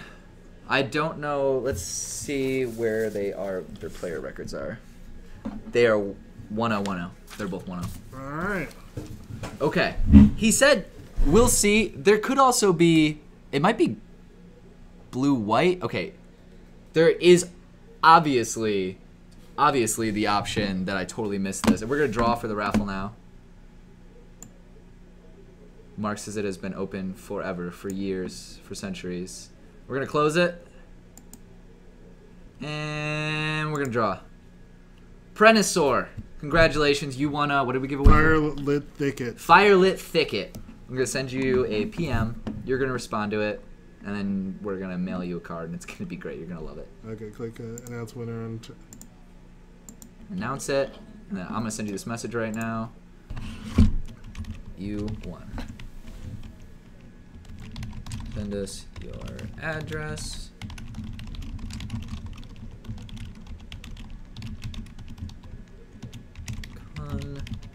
Not fun. Congratulations. Let me see. Island into Serum Visions. I'm so jealous of all the people who have unglued and unhinged lands. Like Sydney? Yeah, I want more of them. Or some of them. I don't have any. Yeah, Grixis, Giant Trooper saying Grixis Twin doesn't prioritize winning through the combo as much as the blue-red. They have so many ways to select. Thoughtseize. Thoughtseize is such a great addition from black. Having Thoughtseize in there, it just seems so beneficial. When I played against it, okay, it looks like it might be blue-white Death and Taxes. We'll see. Might also be... He definitely has a whole bunch Esper. of white cans and cards in hand. He might be going for Esper, but I'm not seeing any black, so I'm thinking, yeah, it might be blue-white. And either I heard black, he misspoke. I probably misheard him. That is the likely situation. 2 Aether Vials. And does he have a third in hand? I think that's a Spellskite. Okay. I definitely think that's a Spellskite. Yeah, and people are... I lost to Grixis Twin, but I lost to the combo, so that's fun. We see a Grim Lavamancer here, followed by a Polluted Delta. I have not seen Lavamancer in a while. I'm going to pull that card up. Well, people are playing it in modern Burn for sure. This is the first time I've seen it played in a twin list, which giving that deck, I guess, a little bit more reach. And by the way, all the follows: Loves MTG, Dean Sebastian, Bigger Kahuna, Rob Sets Fire. Thank you guys for following. Glad you're here. Welcome to the community. Let's Dunkies asks, why does Death and Taxes have a Celestial Purge in hand in Game 1? This is actually not Game 1. This is Game 3. They're 1-1 right now. We just moved here. We had, yeah, match record 1-1, so they're on Game 3. They moved here, moved to the feature match area. Yeah, we had Survival versus Affinity, Mm-hmm. and then since Harrison Fang on Affinity managed to take out Survival quickly enough, we decided to give you guys a little bit bonus modern. And we see the second land can cast Spellskite off of the, well, we can get him into the battlefield off of the Aether Vial. Let's see here. Laser Pigeon, free on 194, Kane18 Spurs. Thanks for the follows, guys. Glad to have you here. Welcome to the community. Talk to us in chat if you have any questions. If you want to regale us with stories of your life, any such things, all welcome. Let's see here. He's got the 2 cards for Lavamancer.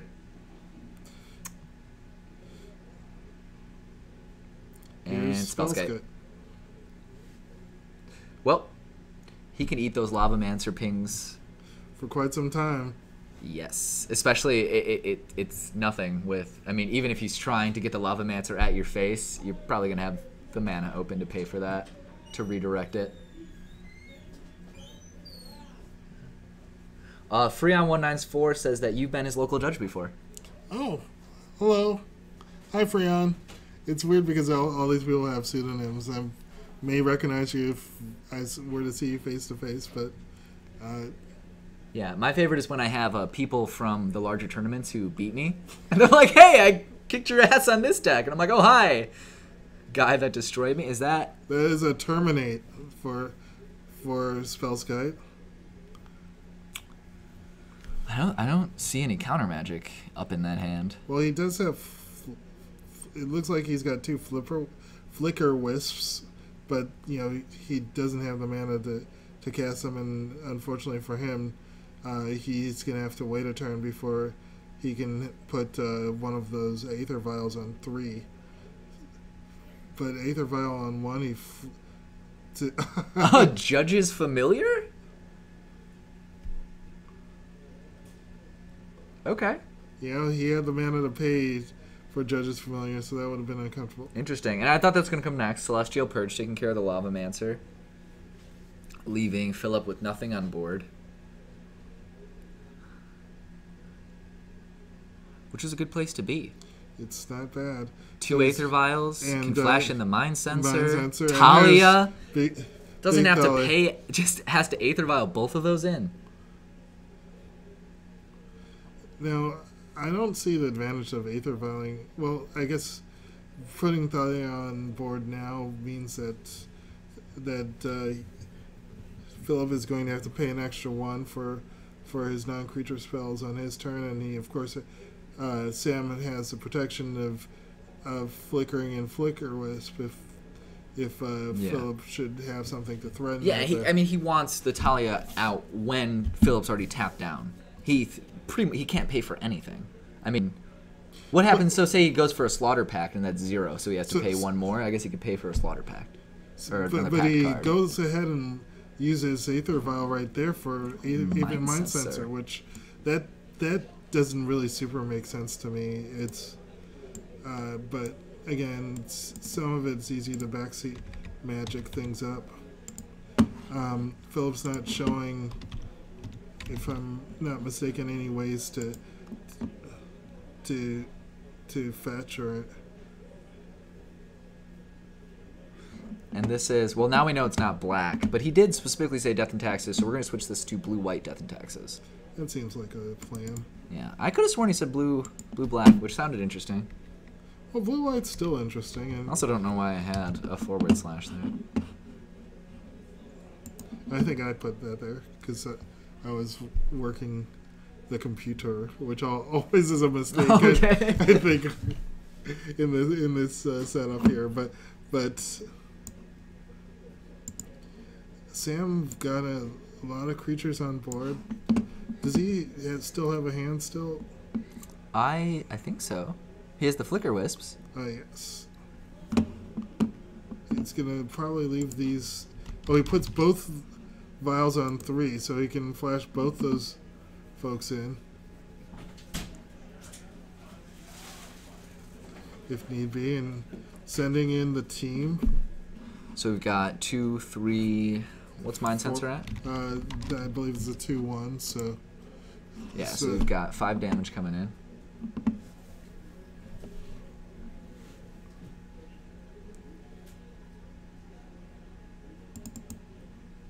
Down to 14.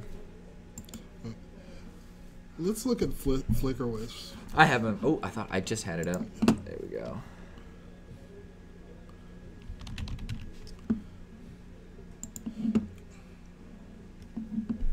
Oh, right.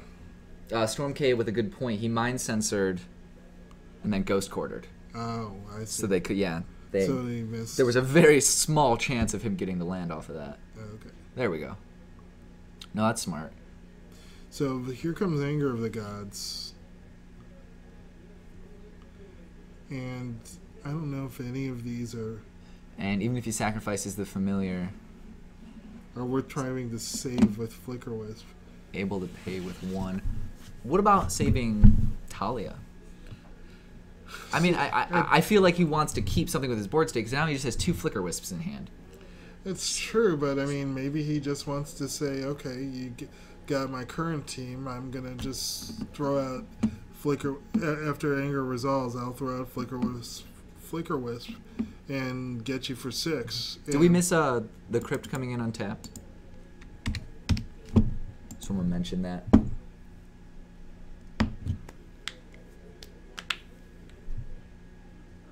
Yeah, but I mean, so you sacrifice the Judge's Familiar. He has to tap the island. I would believe in keeping alive at least something, or else you're stuck with 2 Flicker Wisps, and I don't think 2 Flicker Wisps is going to win a game against Twin, who has a pretty solid grip of cards, as well as the possibility to combo off quite soon. Well, do you have a sense of how many cards Philip's got in hand? I think he has at least 4 from what I saw. Between, I'd say, 3 or 4. I'm counting just 2. Oh, no, there's 3 there.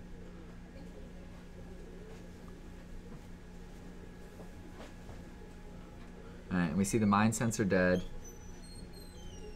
We see... So he Flicker Wisps and resets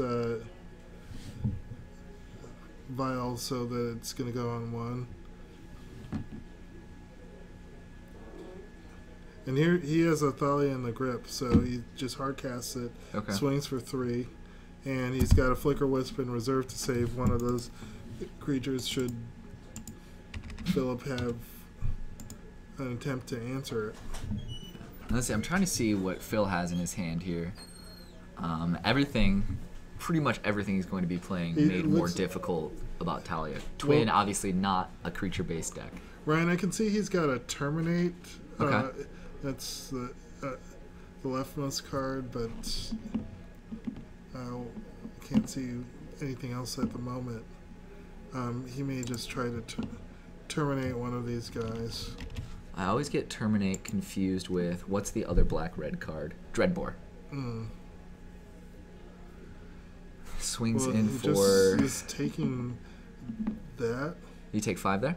Yeah, it seems it. Ghost Quarter. 3 from the Flicker Wisp and 2 from Talia. Yeah. Swing with both. He got him off his black source. Yeah, not a lot of the black component of Grixis Twin being seen. But another Sweeper and Pyroclasm means that Sam's going to have to Raw Dog Flicker Wisp and hope it goes the distance. Oh! It does. Apparently, I guess that's all he needed there. All right, so we've got about 1 minute less in the round. Do you guys still want to see Blue-Red Twin? Possibly, if we could get maybe Sydney on camera. Someone else. We've also got... Steven grabbed a list for me. They didn't grab names, but we could try to collaborate with the judges to figure out who is playing what. We have several variations of Grixis Twin. Well, we have several Grixis Twin decks. We have 5 junk decks. We've got just green-black, no X. We've got Mono Blue Tron, Scape Shift, Blue Moon, White Taxes, 2 Affinity, Black-White Tokens, Tarmo Twin, Straight Up Scred, Merfolk, Burn, Blue-Black Fairies, Red-Green Tron, Blue-Red Pyro, which I'm assuming is Blue-Red Pyromancer, Blue-White Tron, and Sydney, who is playing Twin. And how about a junk deck? Arthur, our friend, is playing junk. All right. He was a player. He got so into Pod.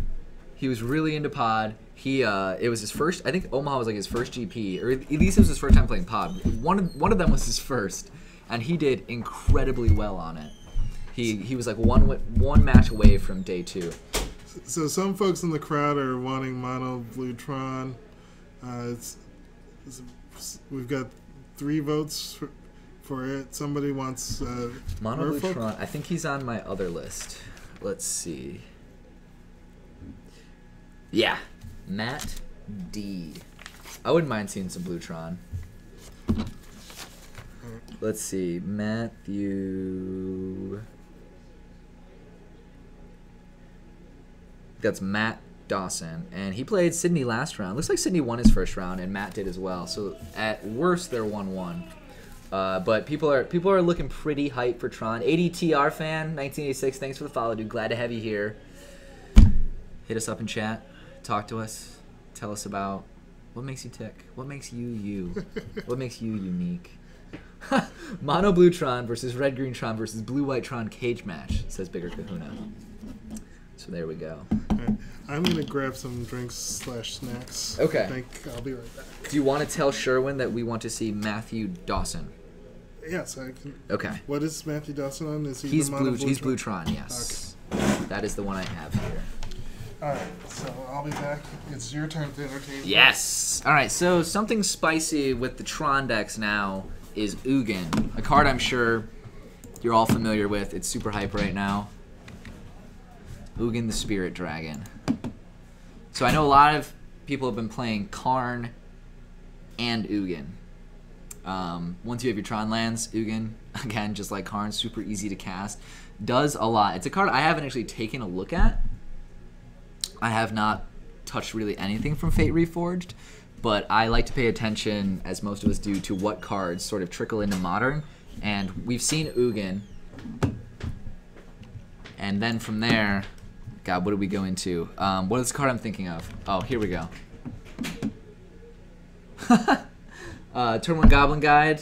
I believe, I guess you could say it as Ugin. That works as well. Tosiger is another card I want to bring up. Something that was in pretty much 1 or 2 copies in every junk list, and a lot of the lists running black from what I saw. Thoughts on this card? Because I didn't watch a whole lot of the Pro Tour. I tried to catch the matches. I tried to catch Frank Karsten's matches because I'm a big fan of Affinity, and he's pretty fantastic on that. I didn't get to see Tasigur do work. Obviously, 4/5 can be played relatively early considering the amount of stuff you put into Graveyard. 4/5 right away. How do you guys feel about the 2 green or 2 blue effect that he has? I did not see a single Pro Tour match where that was used. Of course, like I said, I didn't watch a whole range of them. So how do you guys feel about that effect? To put the 2 tops of your library, put the top 2 cards of your library into your graveyard, then return a non-land card of an opponent's choice from your graveyard to your hand. And I see the body, the ability to delve. Realistically, playing him with 1 black mana for 4/5 is fantastic. Johnny Turbo, so you're saying that it worked. I want to describe the situation for those of us who didn't see it. I would love. I get that when you delve him in, you cut all the chaff out. You get rid of all the shit you don't want in your graveyard, kind of forcing them into give you one of the cards that you do want. A big Tasigur? Yeah.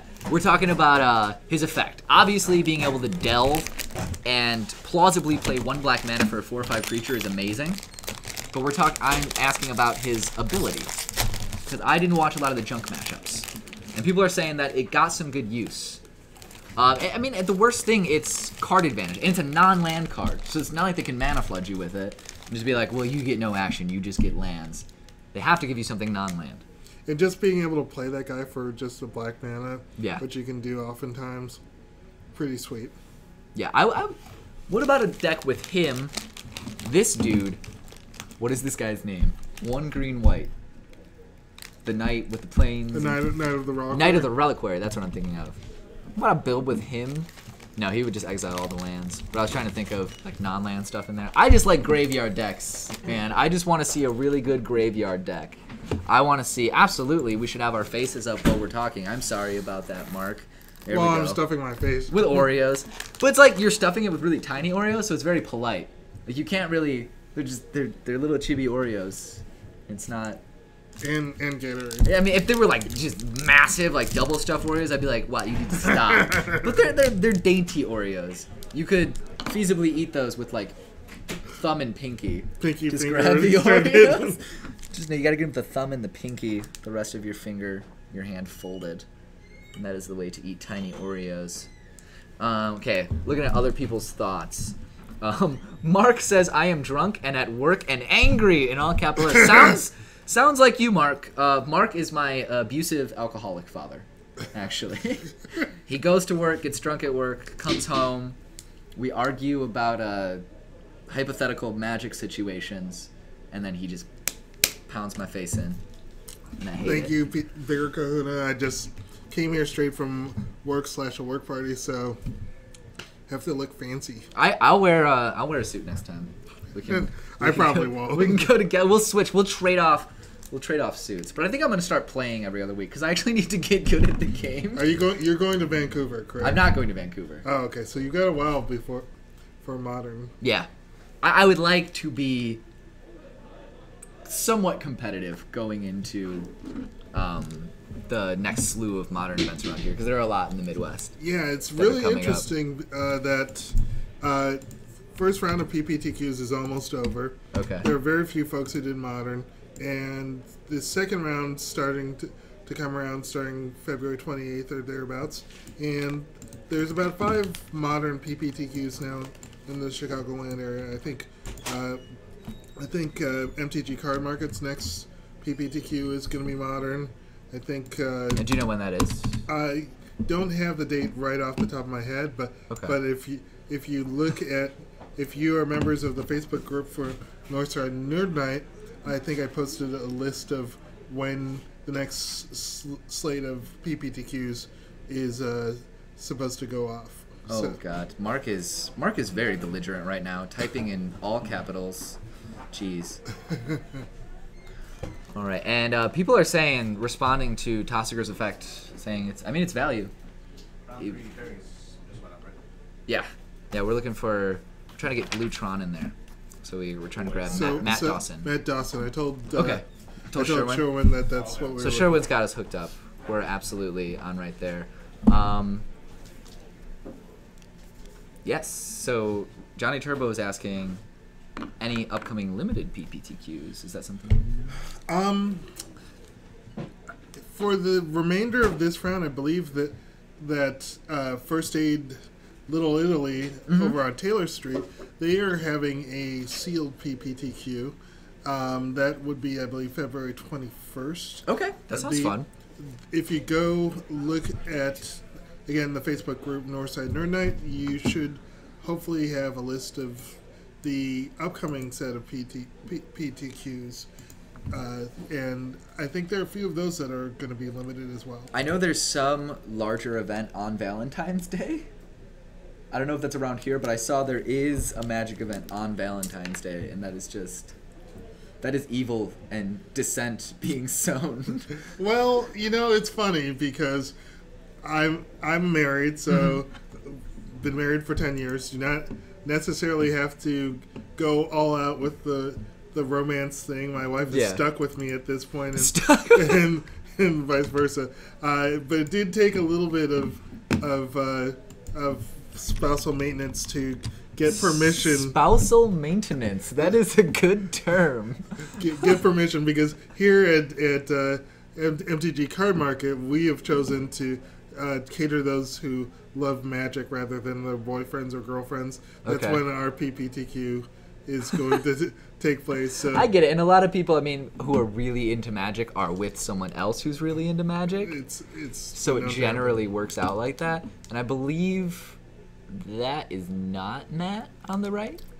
So let's see who is. I don't think Sherman gave us the pairings yet, so I don't quite know who is whom. Okay. Aw. Johnny Turbo selling a sad story says, goes to Valentine's Day Magic event to get away from Valentine's Day atmosphere. Is reminded ex-girlfriend got me my custom Dex box. Forever alone. That actually links. Is that a real GIF? No. Dude, why'd you type it like that? Come on, man. Tricking me into thinking those are real GIFs. That was like someone sent a tweet once, and they did like bananastore.com, and I really wanted an online website where I could buy like craft bananas, or like genetically superior bananas, and I was very disappointed that I was not able to buy some fantastic bananas. Maybe next time, write a business plan, work that out. Yes. All right, and I believe that is Matt Dawson on the left. But again, let me go grab the parent so we can see who he's up against. All right.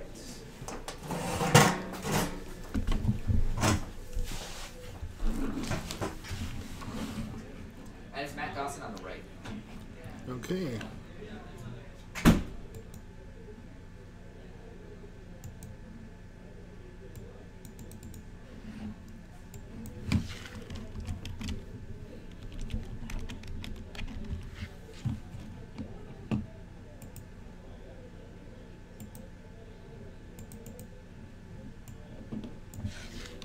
So, we're getting our players set up. Mono Blue Tron from Matt Dawson. Not quite sure what his opponent's on. Hopefully Steven here or Ryan will be able to tell us shortly. Yeah, Ryan's right here. Okay, so we've got Ryan Shaples on the left, and his last name is spelled, let me find this again, S-C-H-A-P-A-L-S. S-C-H-A-P-L-E-S? Yes. Okay, what's Ryan on? Ryan? Wait, hold on. Actually, P-A-L-S. Sorry. P-A-L-S. Chapals. P-A-L-S. Yeah. Like that. Take out the E, and then we're good. Like that? Chapales, yeah. Chapals, Shaples, and scoot by here. Okay. Alright. Okay. So what's the other Ryan on, Ryan? What is the other Ryan on? Yes. And do you root for somebody just because they have the same name as you? No, I want them to be erased from the face of the earth so I can be the only one with that name. I've never had to run into that obstacle. And I don't know what he is on yet, and I can't ask him because he is with his opponent. And he was not, I believe, a part of my original list. But I have a pretty good idea he's on Boros. He's on some form of Burn, I think. Actually, no, those weren't the sleeves he was looking at with the Burn deck. But we will be able to figure it out pretty quickly. So we see Island. Maybe Jeskai, because I also think I see a Sacred Foundry or something along those lines. Island Serum Visions, so he could be on very many variations of blue. Oh, and I was gonna say the Tendrils of Agony. So you like wrapped your Tendrils of Agony around your wife and figured out all the spousal maintenance. Oh yeah, we should update their round. Yeah, and we gotta start the timer. I'll grab those. So the timer's always down here. I don't know if Sydney was doing that yesterday. It's in the little taskbar. It's called Snaz, and then you just hit start. Oh, okay. And then it starts, and it counts down like time. We see a turn 2 Spellskite. And also going to update their records, see how they're doing. So Matt Dawson's already, it looks like, got two elements of Tron.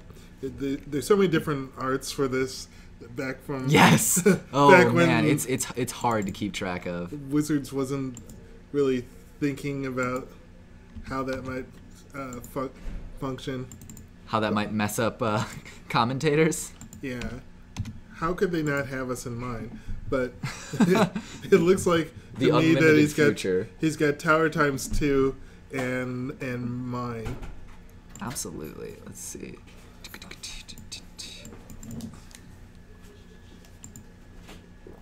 Tower and those are both mines?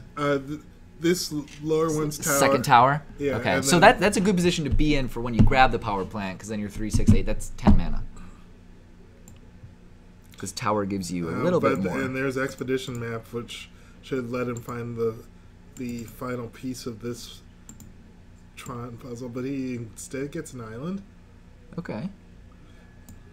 Still, there we go. Mark has this pretty well labeled.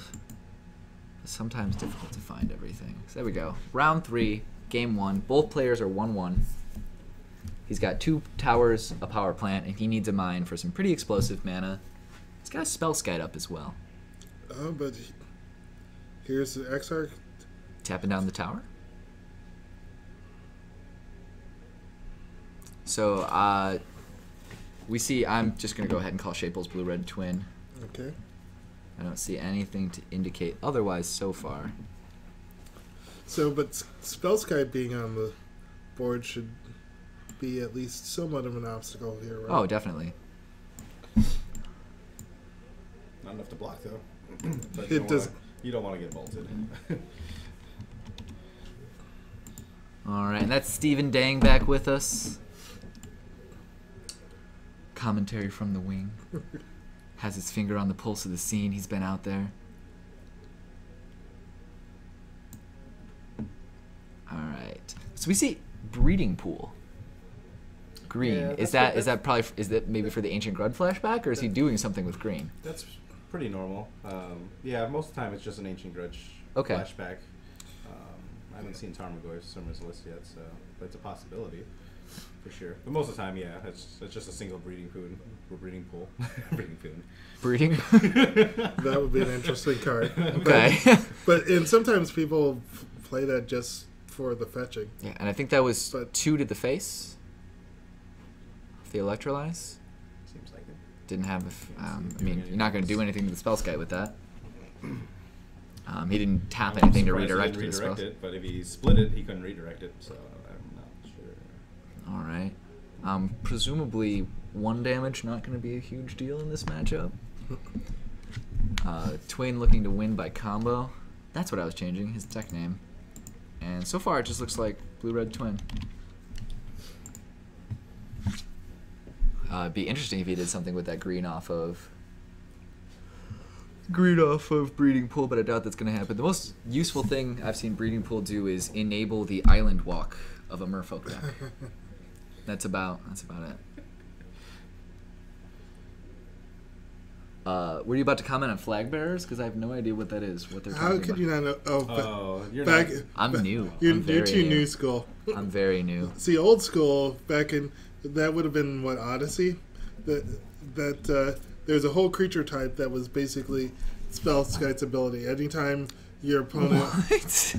you didn't even have to pay anything. Nope. It was just anytime your opponent targeted something that could target it. Could target a flag. It had to target a flag bearer.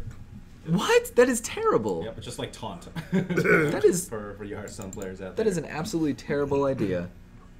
We drop in frames. I don't. I also believe it was like Apocalypse Cycle. What are normal numbers looking like, Mark? Is normal 0 or is normal? Because I've never actually had us drop frames. I've never had occasion to look at that.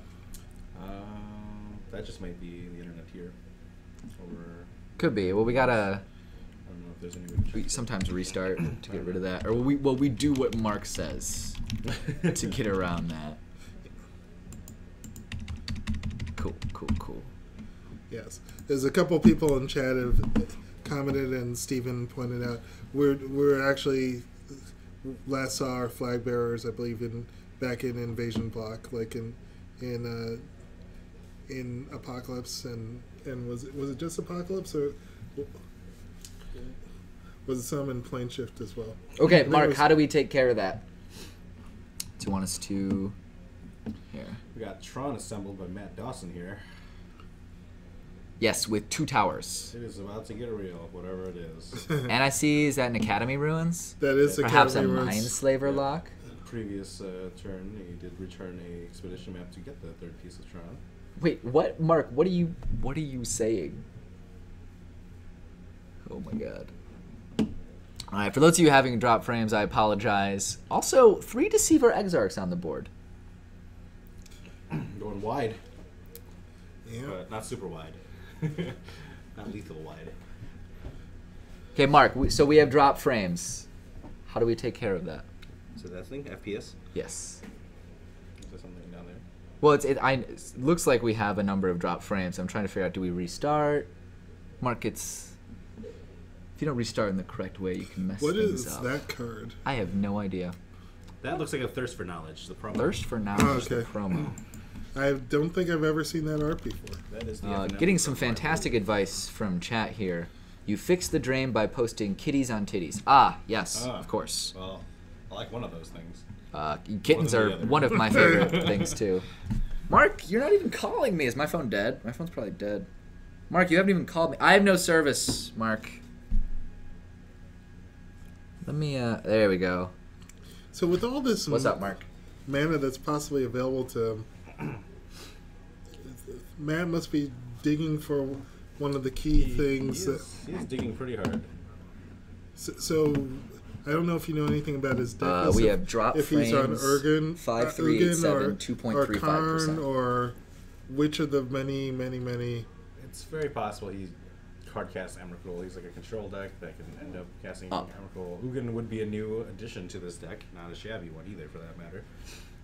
Making main deck Spellskites, Oblivion Stones, all that stuff. Really, really good. Okay. Be pretty brutal to just be Ugin minus 4 to get rid of the little Deceiver Exarch army, and then say, I still got my Ugin, and I've got Spellskite, so things are not super great for you. So very aggressive here, going Lightning Bolt. So Dawson takes 2 to redirect the Spellskite. He does. Okay. Let's see. All right. Cool. Sounds good. I'm sorry that you're drunk and angry. Oh, no. You speak very well for being so inebriated. It's an acquired skill. I'm a grown up. Sometimes I black out too. Okay. Sorry, we're later, Mark. Slash. All right, guys. Any drop frames we're experiencing? It's not an issue with the camera right now. That'd be the internet here. So please, everyone, call Comcast right now, and just yell at your local business rep. All right, so Your Flame local Flash Comcast is rep, 'cause gonna they suck. take Spellskite out, and shields are down. Looks like Flame Slit. Looks like a repeal here. Sending back one of those To Exarchs. stem some of the bleeding. Okay, and Flame Slash, one of the few 1-mana cards that deals damage that can get rid of a Spellskite.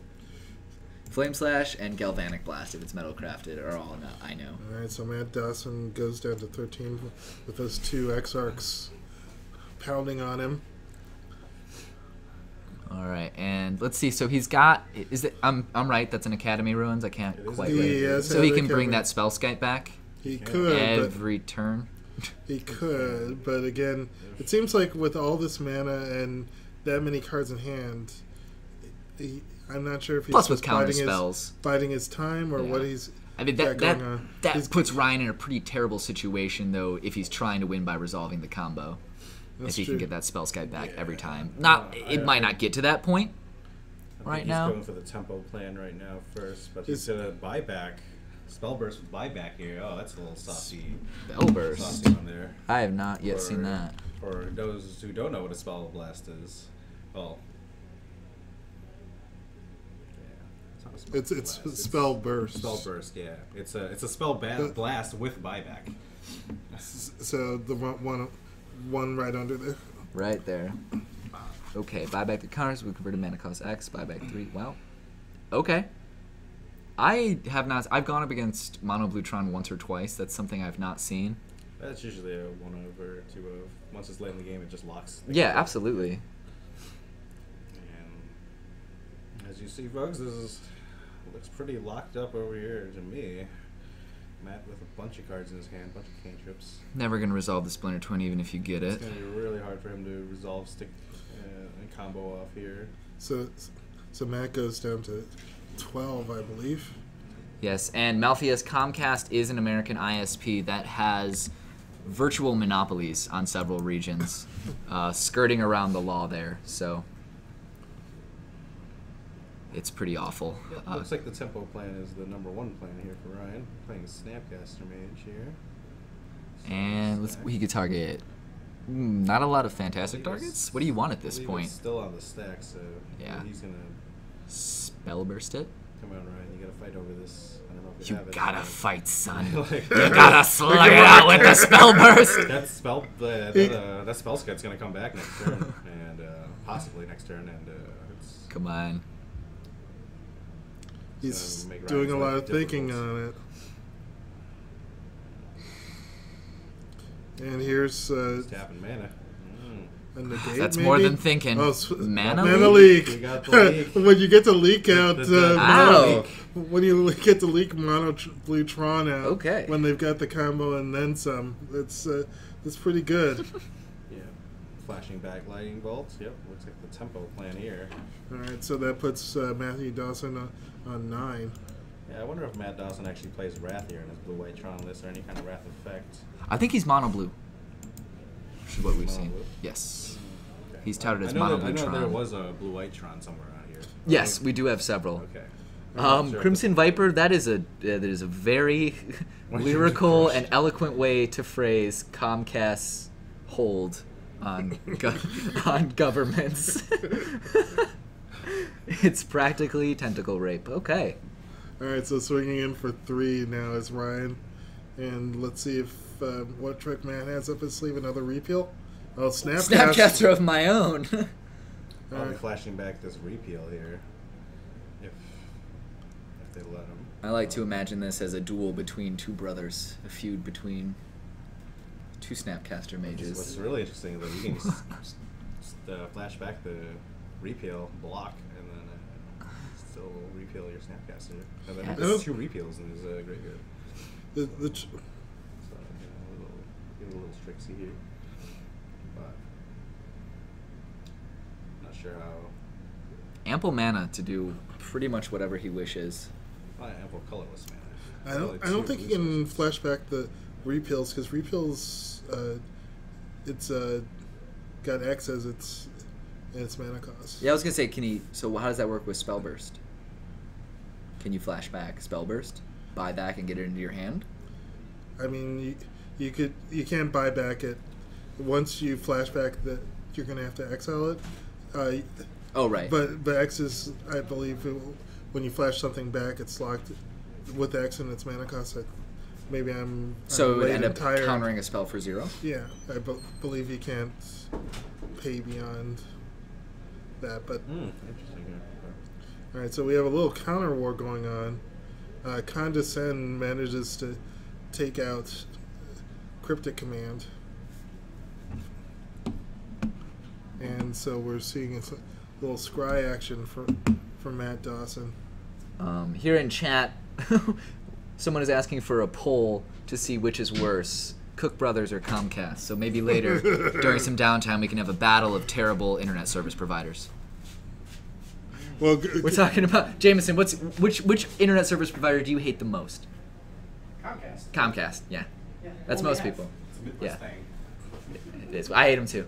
We're just trying to figure out which is the worst. They are the worst. Okay. Buyback doesn't work with flashback, as we said. Gibism. Gibism! Good to see you here. Gibism is always down with the rules. yes, He knows what's up. That is correct. I don't know why you would pay for buyback because it won't work. Just for like the just blink. the pleasure of Just for the blink. Just be like, I mean, all I need to do is tap this tower, so it's not that bad. Blood Moon. Blood Moon. Not tapping that tower for 3 anymore. Yes, that is not a card that Tron wants to see. But What do I see? I see a But he's Yeah, got it's at least a negate, so Yeah. So maybe he was just trying to get his hopes up. So Ryan playing Blood Moon's main deck.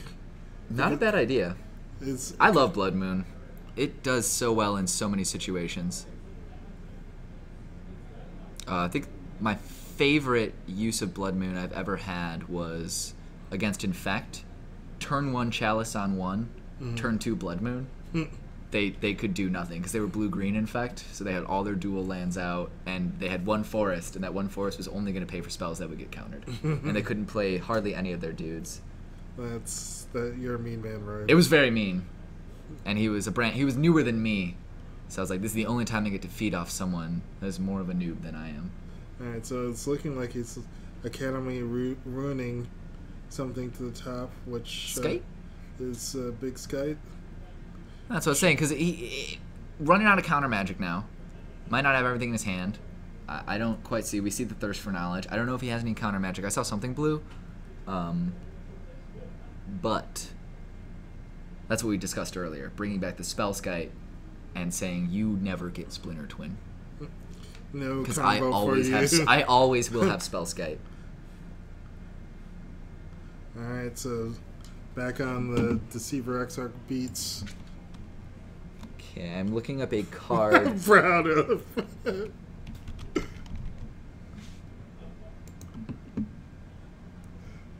Apparently, this is Comcast's mascot. Oh my goodness. So here's the second Deceiver Exarch. And we'll let you all read the flavor and decide for that on your own. Okay. Tapping lots of mana. And it's going to be Condescended. Going to get some scry action. Looks And we like, see another Condescend? I think there was another Condescend. Couldn't tell what with the other card. Both of them are going on top. Yeah, Malpheus mentioned perhaps going to time in this match. I've gone to time against Mono Blue Tron pretty much every time I've played against it. I mean, I was playing very aggressive decks as well. There's some very interesting cards main deck. We see my God. Can I find the art? we see Shackles taking control of Spellskite. Okay. So we do know that we believe he put the Condescend on top. And So he still has a way to counter the Splinter Twin. Nothing's getting through that Condescend. I don't know how to toggle between art. I don't know if I can find the Ice Age art, guys. I'm sorry. If you scroll down there, click on the snow. Oh, there we go. There you go, guys. There's the art. There's Comcast. See Vendilion click. And we see the Steam Vents in hand. Gonna chump block the Exarch. Thirst for knowledge.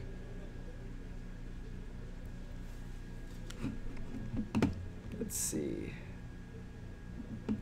Thank you, Malfias, for explaining how that we found. Raul will help me out, but I'm still glad to know how to do that. Thanks everyone who told me to click the expansion symbols. I appreciate knowing how to be able to do that. Alright, so discard.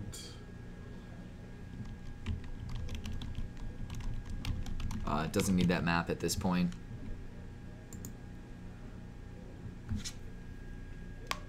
And he just discarded that artifact, so he only had to discard that.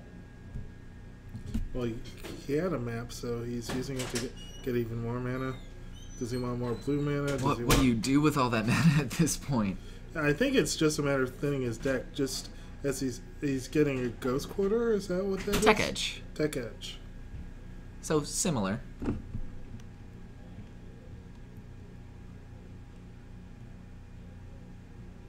All right. And wants a threat here. Something. What finishes the game here for Tron? With all that big mana, Karn he wants. Well, here we go. Snapcaster into what? He could get Mindslaver. Yes, get that that's what I was hoping for when I saw the Academy ruins. Well, I assume it's somewhere in his deck, but he still needs to very thin cycle now, through as you mentioned, and get it. And you know, it's a sort of deck like you said. We've already gone through some 20 minutes in the round. There we go. There's Mark, you don't need to yell, dude. Calm down. It's okay. There's Tectonic Edge. It's going to be fine. It's Ghost Quarter with mana plus it's contingent upon them having 4 more lands, and they don't get to search for basic. They don't get to search for anything.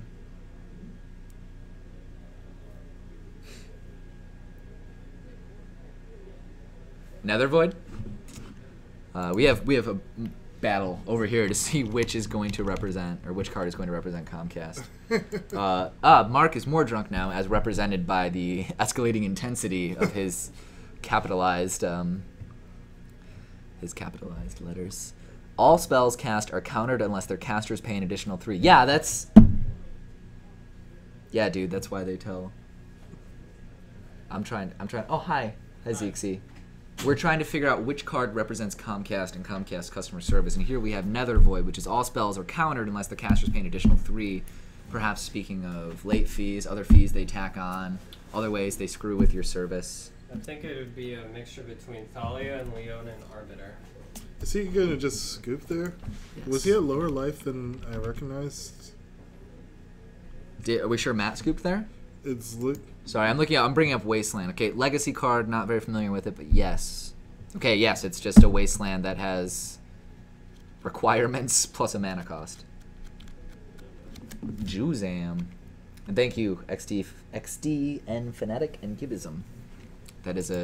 We're saying that it's better to parallel Wasteland and Tech Edge than it is to parallel Ghost Quarter and Tech Edge. Can you do us a favor and just double check that Matt scooped there? Q-check. See if Matt scooped, the player on the right. See who scooped. How's your record, by the way? Bad. Bad? You should feel bad. X and 3, which means 0 3. You should feel bad. All right, who's saying as the Abyss, Shahrazad, Juzam?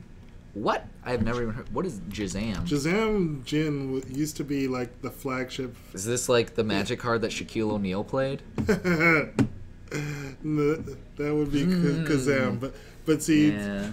It hurts having Comcast. Every day you wake up, your upkeep, you're like, shit, I still have Comcast. Okay, that's Crimson Viper. Shazam was not a good movie. Kazam. I'll bring up the movie later. We'll bring up Shazam with Shaquille O'Neal. That was Kazam. Great American actor and dunkist, Shaquille O'Neal. Match record.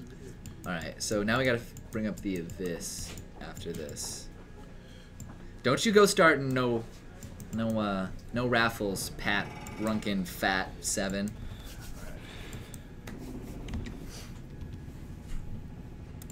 Oh, and thank you for the follow as well, Pat Runkin Fat 7. I love some of these names. So now we got to bring up the Abyss. It's a sweet card. Yeah, so back in the day, young Ryan, Shazam's Jin was like the killer card. Wait, I want to put it on boost so I can listen to you tell the story, like an interested little child, like cross-legged. So back in the day, we weren't swimming in 4/5s that drain for 3. Legendary creatures cost like 10 and their attack exactly. was like 5. So Shazam Jin for 2 and 2 black and a 5/5 was like, so that was the biggest creature on the block by far. So for the cost. So it was pretty sweet. Before this power creep started happening on creatures. I like looking up old legendary cards, and they're always ridiculous. Like the old Nicol Bolas and the old legendary dragons, where it's like you have an upkeep cost too, where it's like you can't keep this 6/6 with flying that costs 9 unless you pay something. That's ridiculous. We can't let you keep that for free every turn. So yeah, it's pretty funny. I'm trying to think. All those old cards with the really Nicol Bolas. So he costs 1, 2, 3, 4, 5, 6, 7, 8. He's 7/7, has flying. He's got a pretty good effect, but oh my twist. Yeah, that guy was the shit. World Enchants. That's something good to bring up, Mark. Wow. I wouldn't say good. Yeah, funny rolls on World Enchant Worlds, but I saw those. I was never around when they were there, but no, Malpheus, I'll agree with you. Bolas is probably the best out of the cards that have the ridiculous upkeep cost. The pay X during your upkeep or X is buried. Let's think of Bolas, man. He's badass. This is when he was much more nicer. This is when he was still a cool guy. He was trying to seek knowledge more than trying to take over the No, I don't think multiverse. there's. I mentioned him, Goliath Sphinx. Yeah, 7 cost for 8/7 flying. That power creep, man. This guy took some steroids. I know he did. The Goliath Sphinx. I mean, look at that. Look how buff he is. That's Dude, the not chest? normal. Those are That's not unnatural normal. proportions. Those You are- can't get that that's unless not you're normal. juicing. Oh, that's not normal. How does the Sphinx... Dude, look at that. Look at his tiny little waist. He's a lollipop man. The dudes who just work out their upper bodies. He's so just... You can see the little hole and the bruise where the syringe went in. All right, for the let's steroids. let's get back to the game, guys. So Matt looking to bounce back. He's got an expedition map to help him find a Tron piece. No third turn Tron here, since he let off with an island. Boo-hoo. I think that's pretty normal for mono blue Tron. Mm-hmm. Let off with an Must be island both largely by games. design. He's not looking to carn anybody. Just keep him counterspell mana up. Sacking the map.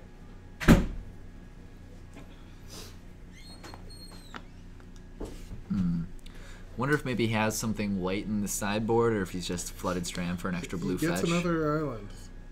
He'll get an island. I wonder how many Okay. blood moons Ryan actually boards in, or has. Yeah. Well, if he's like this, Ryan, he will board in all of the Blood Moons. I love Blood Moon. As Affinity, I'm like, I don't care. Blink Moth, Ink Moth, whatever. You Blood Moon. Okay, so somebody wanted to have me explain to the stream how Enchant World cards work, and if you pull up something like Crossroads, That's the popular one, that's especially with tiny leaders out now too. This is definitely a. okay. So that's an example of an Enchant What? World. Yep. And the thing about Enchant Worlds were, if I'm remembering correctly, because I don't think I've ever played with them in any real match of Magic, but Yeah. but you could only have one Enchant World out at a time. So they would kill each other. This is true. It's very similar to Yu-Gi-Oh and their battlefield effects, where you can only have one thing in the middle. Okay. Why are you It's- mentioning the Y word?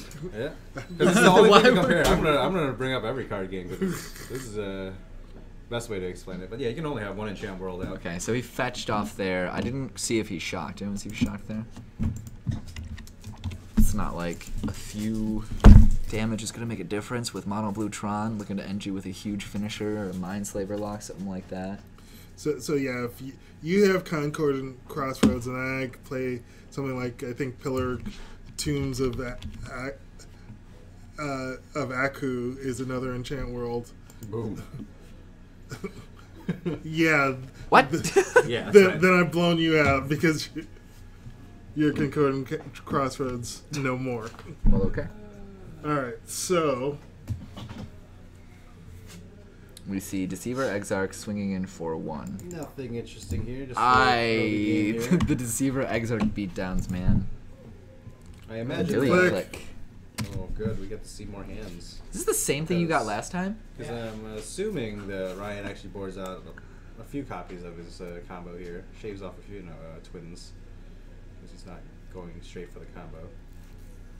He's going to lightning bolt that click in response to him targeting Ryan.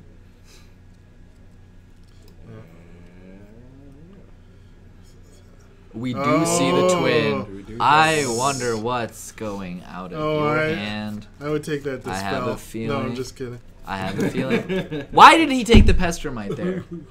He cannot deal with the 2/3 flyer. Alright, so what's it? Quick response to the end of his draw step. So, but even without twin being in hand, there's a lot of just I'll put out dudes and beat you with them that Ryan's got going on. So I'll put out 1/1 dudes. I'll do it. He's got a Pestermite going. Yeah, that's what I was saying. Take the Pestermite. Yeah, Matt's low on counter spells. He only I'm has so much from more what I scared of see, a Pestermite than Splinter Condescend, Twin. a Snapcaster, and a Thirst for Knowledge, and one other card. Probably a land there. Oh, no, that's Thirst for Knowledge. So thirst for knowledge and to A little counter spell light. Looking to fix that. Perhaps as well has an artifact card in hand he can discard in lieu of having to get rid of 2. We'll see. It looked like he's discarding 2 here. so he's got tower in hand now, and this and that's mine on the battlefield if I'm remembering my old school art correctly. So And that's what? uh, Where? th- I believe that is. is that my? I think that's. I'm gonna say that's power plant. Just because I see.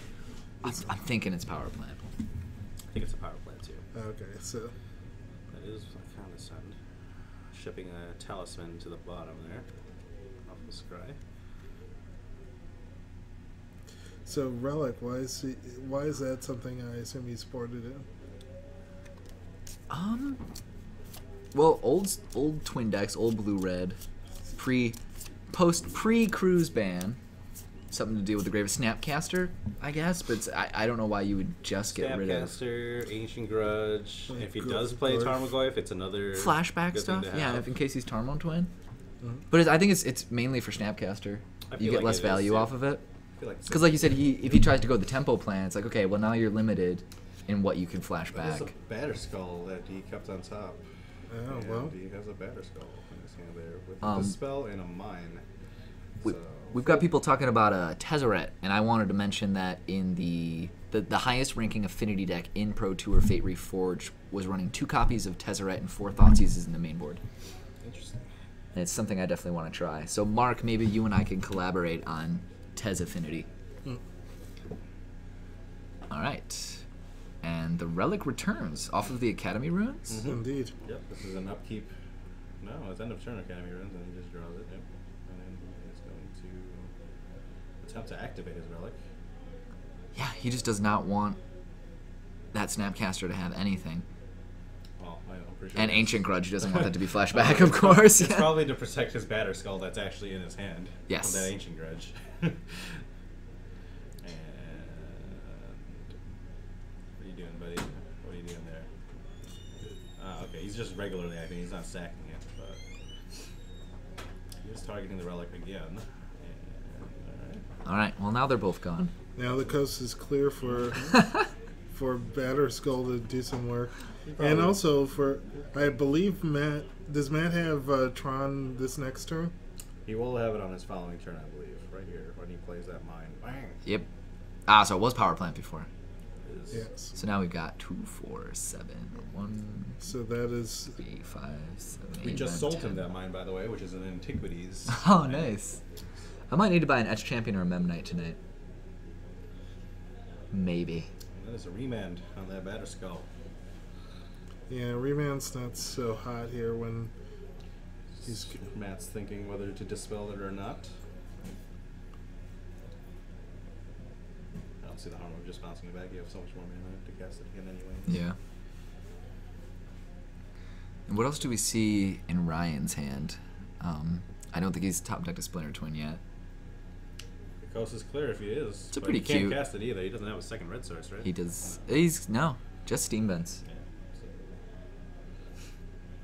He's got a red source in hand there, but he probably hasn't recovered since the other.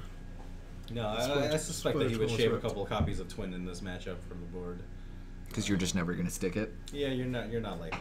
So But you you gotta keep some in to keep him honest. Mm-hmm. But that's definitely not the number one plan here. And Matt's looking to take control right now. Ryan thinking otherwise. Johnny Turbo is asking, what finishers does Matt run? We have not seen a finisher yet. We see Batterskull, We do see which Batterskull. is a pretty good aggressive and defensive card. Just a good card all around. But we have not seen. Presumably he has Karn. I was trying to see if he's going to tap the Batterskull versus the token. the running that old.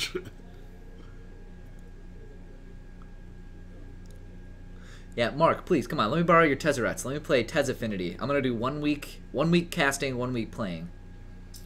This Batterskull's gonna do So some I'll grab work Tez here. Affinity. He's going to bounce it and recast it. Interesting. But he can do that. Okay. All the man in the world to do whatever he likes. Attacking, basically, Yeah, let's see, paying he's 5 got mana to 1, have 2, Batterskull to have 3, vigilance. 4. Yeah. Yeah.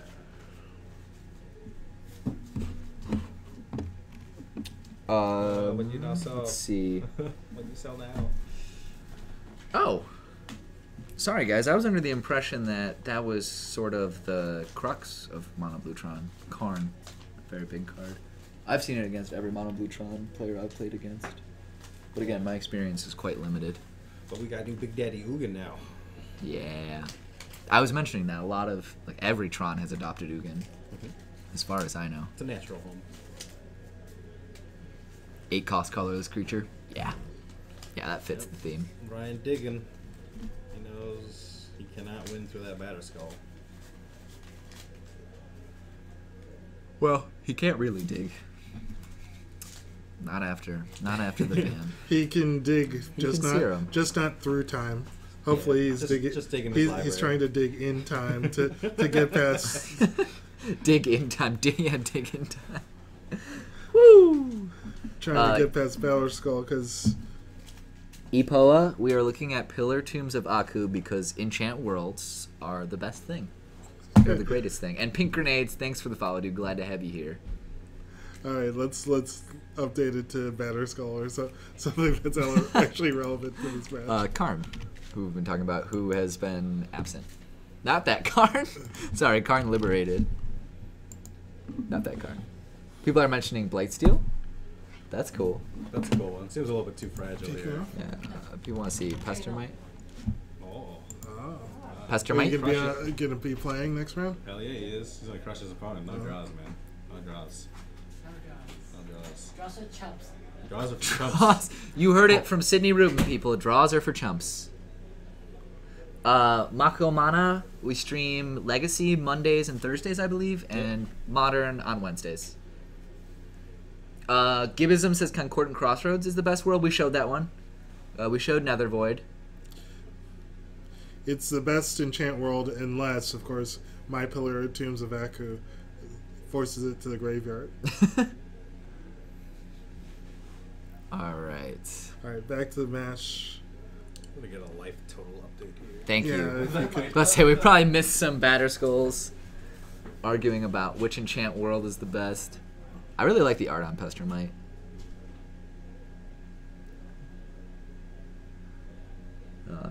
Yeah, Blightsteel, people are saying dies to path. Seems decent, but yeah. Any exile spell. Clearly out of lightning bolt range. So it's 2, 4, 5. Well, we'll get the totals from Steven when he comes back. People want to see Caverns of Despair. We can show you that. I'll show you my Cavern of Despair. Caverns of Despair. Multiple. Ow, that's mean. That's a dumb enchant world. That just slows everything down. Life totals are 14 to 15. Who is at what? Ryan at 14? 14 from whoever just took the swing. From Took the swing. yeah. Some That I just 15, 14. Yeah, cool. There we go. And no ancient grudge there. Is that a dispel? That is a dispel. That is a Zendikar. I was gonna say that's a very World pretty Awakening. looking dispel. That's a World Awakening.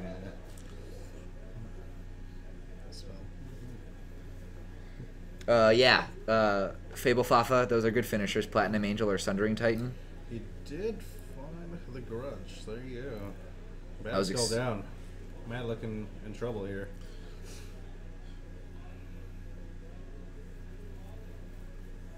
Nice. Turning him Sending sideways in for 5 again. So that puts man on 9.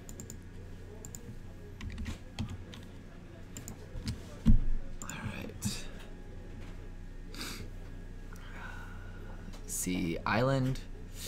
I think I see a map. Freshly drawn batter skull. The batter skull. Not freshly. Well, it is freshly drawn since you just brought it back, but.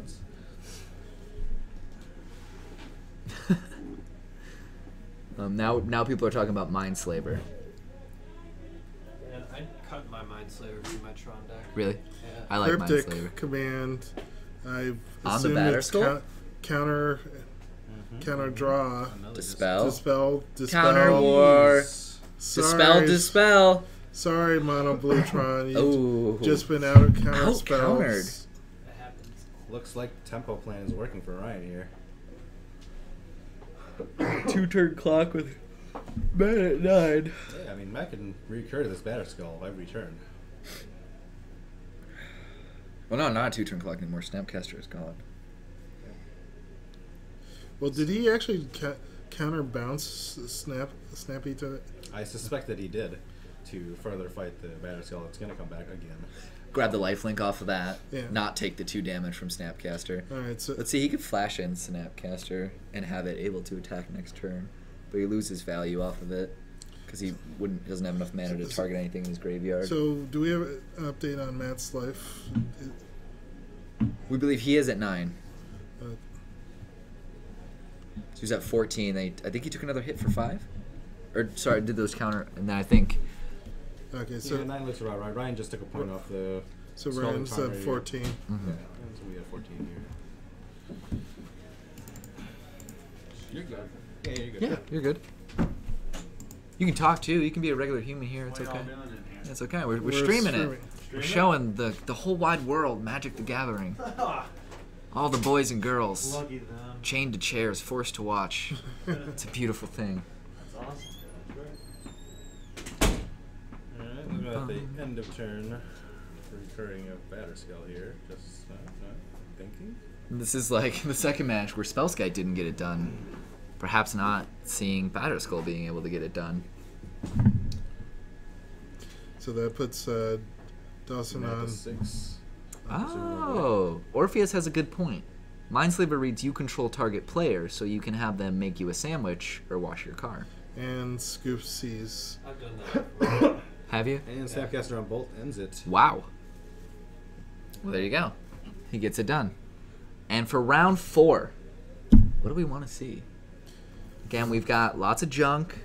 We've got Tron, Scape Shift, many variations of Tron, not just blue. Well, Sydney was here.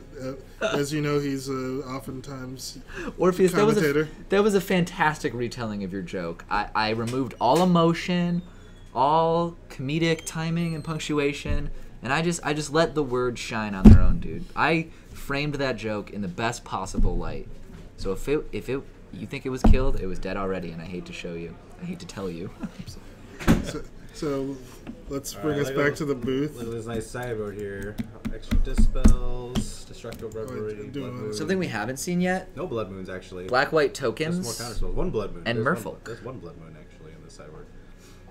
Tokens was looking like it was going to do well at the Pro Tour. I think Stanislav Sivka was playing it. Sivka was on tokens. And that, I watched him do some cool things on it. Some very tokeny things. That was pretty nasty. He did. I mean, just, God, he was... Coverage match. He had a pretty sick board presence pretty early. Yeah, pretty much just curved out. What I liked was there were so many variations in affinity lists. I didn't see 2 affinity lists that looked nearly the same. There was someone, I think it was Paul Reitzel, kind of a big name player running white affinity with tempered steel and dispatch He used to for play exile. That. He used to play that in standard. It's cool. He's always been the more aggressive player. It's cool. I am currently 1-0 against him. That's right. All right, are we going back to the booth now, guys? Yes. All right, so here. Back to our faces as well, so Here we can decide what to watch next. Again, things are sticking out. Black-white tokens. Let's look at my other list. Ad nauseum. Elves. Definitely elves. We already saw survival. Boros Burn. What did I write here? Twin. I thought it said Turin. I thought the W was a U and an R, and I thought that was something interesting that I've never heard of. That's a card. Yeah. Turin. Shroud of Turin? That's a thing. That's That's a real thing.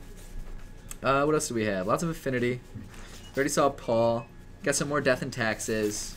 So what do we want to see? well, Want to see Sydney? Is that what the chat says? That's what the chat says. That's what I say because Sydney came by here, and if you didn't overhear him, he said he's 3-0, and he said drawings for chumps. Oh, right. So that would be nice. I also would like to see, toward the end of the night, like round 4, I want to see people who are in contention for 4-0.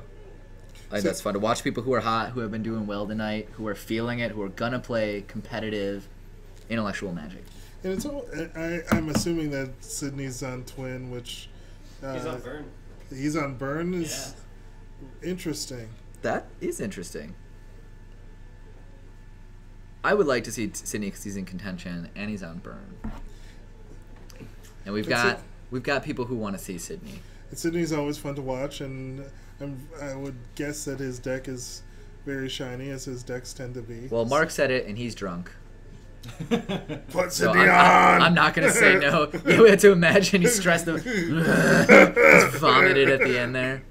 Has anyone ever noticed that the monster actually looks like the Phyrexian sand? Dang, show him. Come, let me see. What? Phyrexian monster. You can pay $250 for your monster, or $150, Or 2 life. and 2 years of your life for a monster. That's fantastic. I don't think you're even playing about that. I would do that and pay 2 years of my life. I think I'm pretty much paying 2 years of my life just drinking a monster. That's sort of the price I have to pay. That's part of the cost of drinking a monster.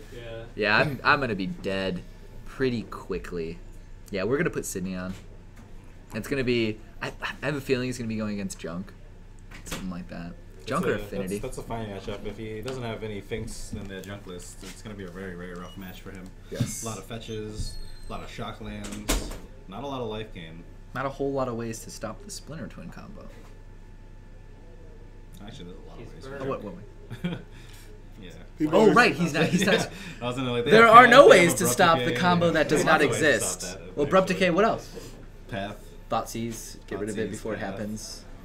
He kind of like. Well, Junk has seal up answers to primordiums. everything, I guess. It does have answers to a lot of things. I think Mainly Abrupt Decay. the worst thing that happened to me from Junk was I had 2 cranial platings out, and I was like, I've got this. Maelstrom Pulse. I don't got this. I don't got this. I don't. I was just over at that point. And then last time I went against Mono Blue Tron, which we just saw, we took the match to a draw. I was on Affinity, and we just... He couldn't Sounds finish me, I couldn't finish miserable him. For a control player that can't finish the job when he's stabilized. Yeah. Something. I had him low. He mind-slavered me. I remembered to sacrifice everything to my Ravager the way I wanted it done before he wrathed my entire board with that. And then all after you can that, really do. I think he had a Battle Skull to block me or something, and we just went to turns in time. And That's probably a mistake on the control player, because as a control player, at least in tournaments, like clock management is a very important part. yes, good. Or Very you draw a important. lot. Yeah. But that was the first time I think I ever did well. I think I was 3-1-1. It was the first time I've ever. That's well. That's so good for me. You have no Come idea. on, Steven, dang. You have no idea. Not everybody just wins PTQs and PPTQs at will. Yeah, no, maybe we can play test together or something. You can show me some tricks. I am very much. I'm still a very new. disgruntled pod player right now. Okay, what are you What gonna do you play? mean? What are you gonna play in Modern? I don't know. Affinity, I'm with me. I'm on Do it. hiatus right now. Do still it. disgruntled. Wizards. What deck reflects being disgruntled well? Burn. Anger. I think your opponents. Yeah, if you're playing Burn, your opponent's gonna be disgruntled. I think Junk is very mean as well. It is very, very mean, very consistent. Very mean deck, but it's more sadistic than disgruntled, I would say. And I don't think you're feeling sadistic. No. Just ruffles your feathers a bit that they got rid of Pod. What about something like the green-white list we saw? I believe it was Jacob Wilson. Yeah. Jacob With Wilson. Wiltleaf I'm a big Leech? fan of Jacob Wilson. Not a fan of voiceovers. Not a fan of that deck though. I like that deck. I like the Wiltleaf Leech. I'm gonna bring that card out. It is a grind. While you do that, I'm going to go tell Sherwin Sydney. we are going to get Sydney. We are demanding Sydney. Because Sydney's gonna go, no, I don't wanna, I don't wanna. Demands it. But I'm gonna bring up, what am I bringing up? What am I bringing up? I just knew what I was bringing up. Wiltleaf Leech? Yes, that is it. I am a big fan of green-white creatures, but I'm a big fan of Not that much of a fan. the Liege cards. I believe there's the other one is Deathbringer Liege. Calls easy top. We got a sharp dressed man. Yeah, Raul. Yeah. Raul brings the business, man. Yeah, we're all gonna wear suits. All of us. Actually, Steven and I are the only ones not wearing suits. Everyone out there playing is wearing a suit right now. I mean, I'm wearing ESPN. Oh. That's fancy. That's super fancy. Right, yeah, so Wiltleaf Liege, I like this card. Man, can we link that deck list? I don't think so. But it's a Pro Chart deck list. Just look up Jacob Wilson. Boom. I like that card. Deathbringer Leech. It's not a great card. I just like him. He looks... Sounds like more of an EDH card here. Yeah, I've not played EDH. I think I have the personality and mindset for EDH. I just haven't played it, so... just Modern. I jumped straight into Modern. I was like, I'm going to build a cheap standard deck. And my friends were like, no, Modern, you got to do it. It's probably the better investment. Standard cards is like one of the biggest sinks as a Magic player, for sure. I started out with Martyr. I started out with Soul Sisters, which Sydney helped me transform into Martyr Proc. And then before I bought all the cards for Martyr Proc, I was like, I might be a control player, but this is not my control deck. Because I was just way too... either too aggressive or too slow. Like I'd be like, I got a Ghostly Prison, I'm fine. Oh wait, he's Boros Burn. Like what is that Ghostly Prison gonna do? I just didn't have. The right burn decks mindset can for actually that. beat the Modern. Yes, they can. Surprisingly. You didn't think so. I was so ecstatic. My turn one opponent plays a mountain, and I stood up and I was like, "What? You're done. You're done." And then I just got wrecked. I just sank in my seat. I was like, "I'm not done." Yeah, they have. I also wasn't that in his face. I was just like, "Oh, I see you've played a mountain." I've too many skull cracks. Too many everything. What's the other thing? Flames of the Blood Hand. He was a pretty experienced burn player. He just took me down systematically. Knew exactly how much he needed, based on how many cards in my hand. I could tell he was calculating how much I could get off of a martyr, stuff like that. Obviously, all things a smart player would take into consideration. Goblin Guide, I'm all about unbanning Jace the Mind Sculptor. I stopped playing Standard because they banned that card out of Standard. That's a cool card. True story. You stopped playing forever? Just stop playing Standard. I was like, Stoneforge, Jace Mind Sculptor gone. I'm like, why do I want to play this Screw format? this format like, forever. Just play Legacy now. I like Stoneforge Mystic. If I played a Legacy deck, I would do one of the Stoneblade decks. Basically the Stoneforge old Mystic is Standard deck. really, It's an really old good Standard card. deck for me. Cobblade? Yeah. Those are the best days. I love the mirrors of Cobblade. The days of Cobblade. Yeah. The Cobblade era mirrors. of Yeah, Cobblade. Liliana at 5, and I managed to I'm also come back I with want to Tesla. try all these Next variations of Affinity that we saw. I want to try White Affinity now. Then I want to try Tezzeret Affinity. And the other ones were just variations of the number of cards that you had.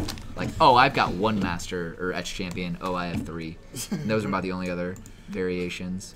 All right, so what we're going to have on camera for you in a bit, we're going to have Sydney by popular demand. We've been told that he's on Burn. I don't believe it. I only believe it. I don't believe it. Well, we do know that Sydney has basically every deck. He does. So he can show up with whatever he wants. All right, so one of these players is going to be Sydney. The other is Zach Witten. Zach Witten's on Teamer Twin. So Teamer Twin. So Tarmo. He's got the Goyfs in there? yeah, Yes, he I does. Cool. would assume so. All right, so that is Zach Witten on the left. Zach Whitten is a local player in the Evanston area. Zach, and how does he spell his last name? It's with a K and W-I-T-T-E-N. yes. Zach with a K, yeah. W-I-T-T-E-N. That one? Yes, that is I exactly. thought you said win, not Witten. No, I Witten. thought you said win. Oh, he's Whitten. Hey, Ukabuka Balatu. Have fun, dude. I miss you. Come back. Who's it? Waffles for life. For life. And what is he on? Hey, speaking of waffles, Ryan, What? Should we get waffles? we get food. I I don't eat anymore. I have. He drank the monster. He's a Phyrexian. I have evolved beyond. I paid. I paid my life. We're gonna call him Tarmo Twin. Yeah, I don't like the whole teamer twin. It doesn't sound right. Well, Tarmo Twin. That's what Dickman called it. Yeah, let's go by what that guy pioneered says. it. Yeah, he knows what he's talking about. He's tall. Yeah. We'll trust him. So He's very nice. He's okay. He's not that tall. but Sydney he's all right. Sydney really likes him. They look up to. They've. Sydney does really like him. They're good friends. we should update our Great match friends, but records. They're both Yes. 3-0. and we gotta clear this out. All right. Mark, we're gonna change it to exclamation point waffle, and I will bring. Well, I'll make some waffly stuff happen. Okay. They're both 3-0. Yes. I'm glad Sydney Sydney's should just 3-0. name his deck Waffle Burn. Waffle burn. I'll make a waffle deck. I don't know what it would consist of. Presumably waffles. Defense grid. Defense Tangle wire. It's a bit waffly. Guys, what does my waffle deck consist Iron of? mirror. Like just Everything's somewhat circular, or anything put on a grid with squares. Maybe the Glimmer Void looks kind of like ground waffle. I'll give them all waffly names. Like Glimmer Void will be floor waffle. 'Cause it's got the Waffle Void. yeah, waffle void. We could do waffle void. It's got 1, 2. What are those? Ooh, It's got the hexagons. So I would imagine dice roll is pretty crucial here. Yeah. Sitting on 6, it looks like 4. he's gonna have the choice. Man, that glare off that dice though. Yeah. Woo. They're I'm like feeling giant that. dice too. I'm feeling So that. they're supposed to be easier to see, but they're actually just as hard. Those are. Whew. So it was Practically like, lucent. Cut me. He's ready to go. He might be playing Burn. Yeah. Dude, I would not doubt it. I do still doubt it. Mana Web is another waffle-esque card. Let's look that one Ah, up. yes.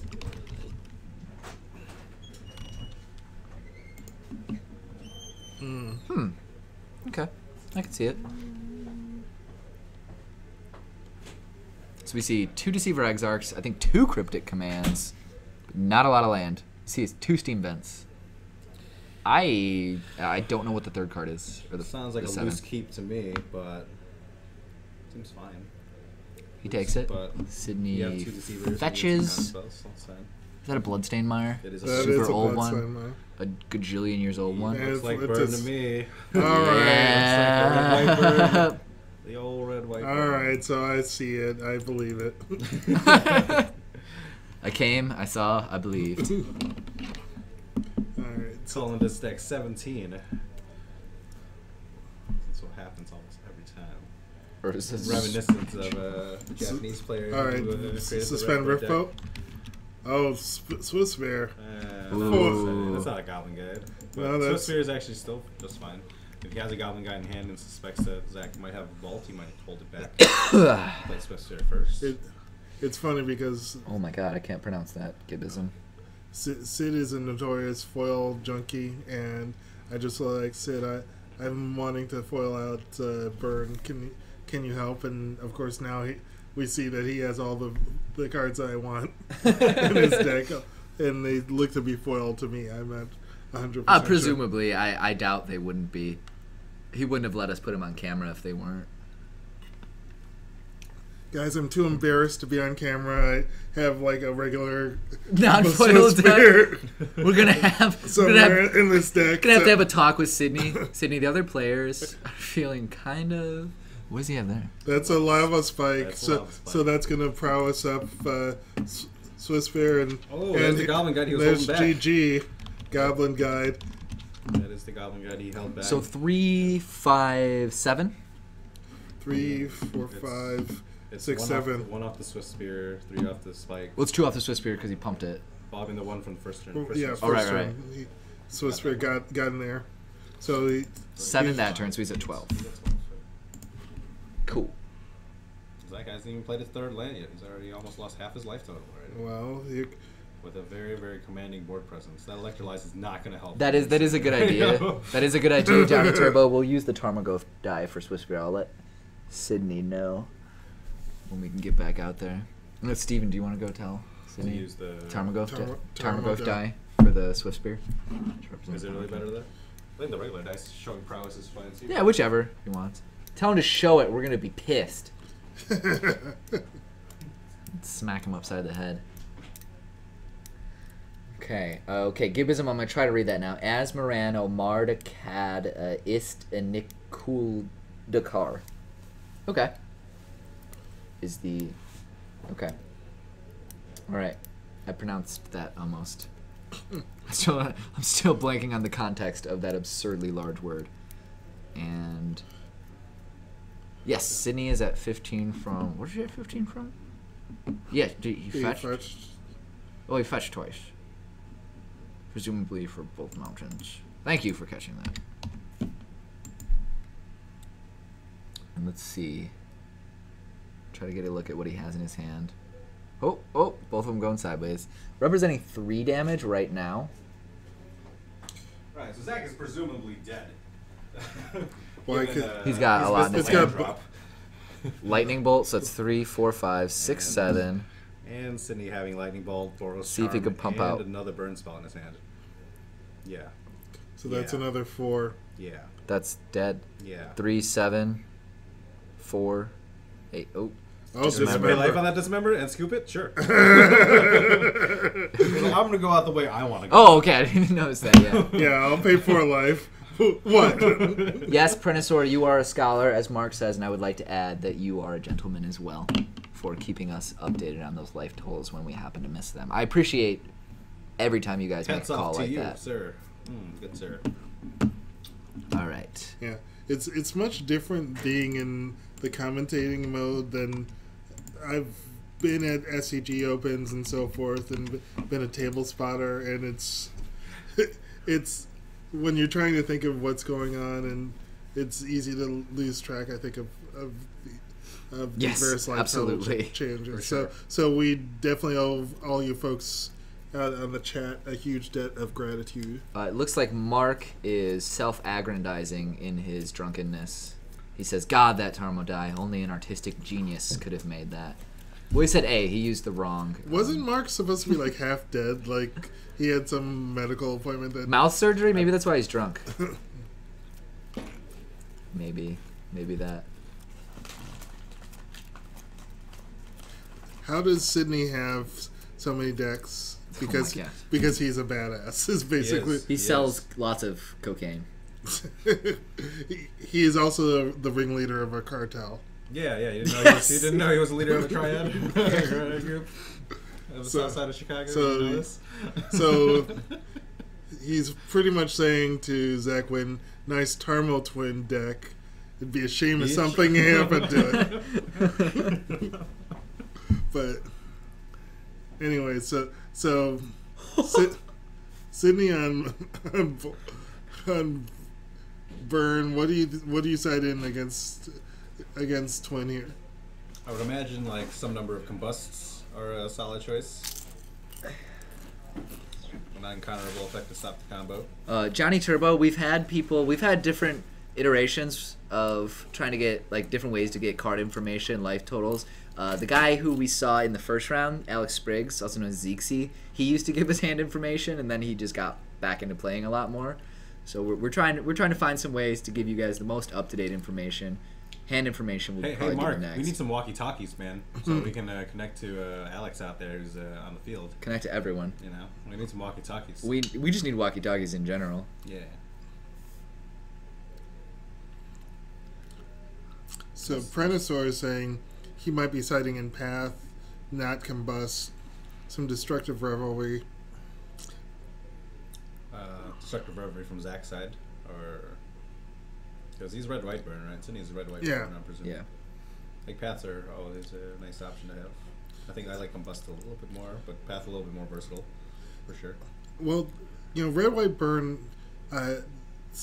it's mainly red-white burn, but they do have like a stomping ground specifically for things like Ancient Grudge, Destructive Revelry. I don't know if there's a lot of call for it against Tarmo Twin, because how many artifacts does that deck run? Not many. Like Wear and Tear is a very utility card too. Like having some number of those. Mark is really drunk right now. He's like. So does that mean he's gonna buy me walkie-talkies? Come on, Mark. Come Mark, on, do it. Come on. Mark, someone come link on. Mark walkie-talkies in Amazon and see if he's drunk enough to buy them. Because I just caught a glimpse. He wrote the slurry, the medical slurry that he's on right now, and it's pretty impressive. All time is what you're looking at? You mean all of time is what you're looking at? That sounds to me like a temporal trespass. All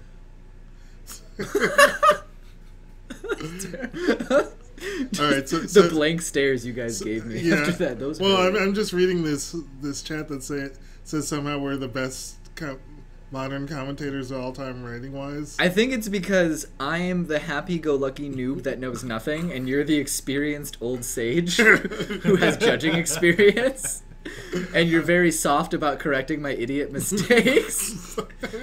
Oh, we got 3 people here. It's not even fair to the other casters before. No, man. Yeah. We're just. Yeah, Steven adding like actual player commentator. So I hope you guys out there are enjoying this. Maybe we can run this back in future weeks or whatever. It depends.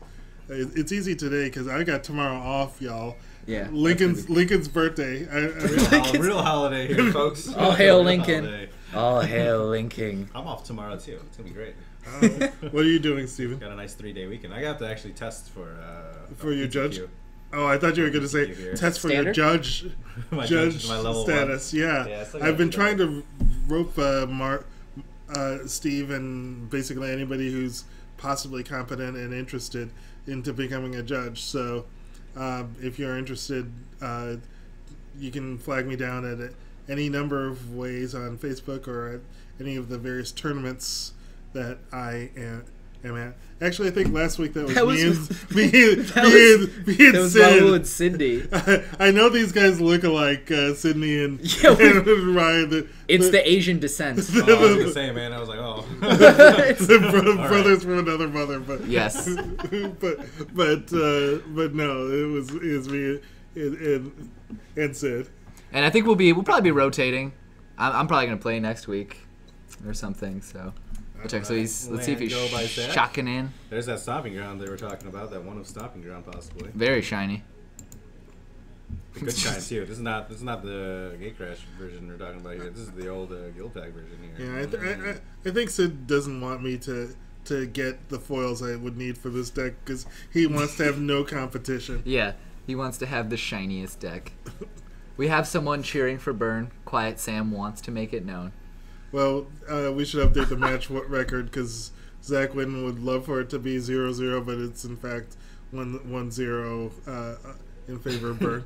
Yes. It looks like it's gonna get bolted here. Yes, and we also didn't put the time up, but with Burn, it's probably not really going to matter. We will check that if that becomes an issue. Steven's going to check that right now. Let's see. So we've got Sydney up 1. Yeah, I think we're good for Burn then. Cool, and Sydney is up a game. Yeah. And we see the breeding pool come in tapped no, on Sydney's end step. That's not exactly a bolt at all. Probably a Gorf now. No. We'll see. Come on, Zach. Gotta put up some resistance here. Breeding pool's not gonna let you do that. Mark, all right, I'll leave. And I'll go get Sydney, and then I'll just keep playing forever. Tag Sydney out.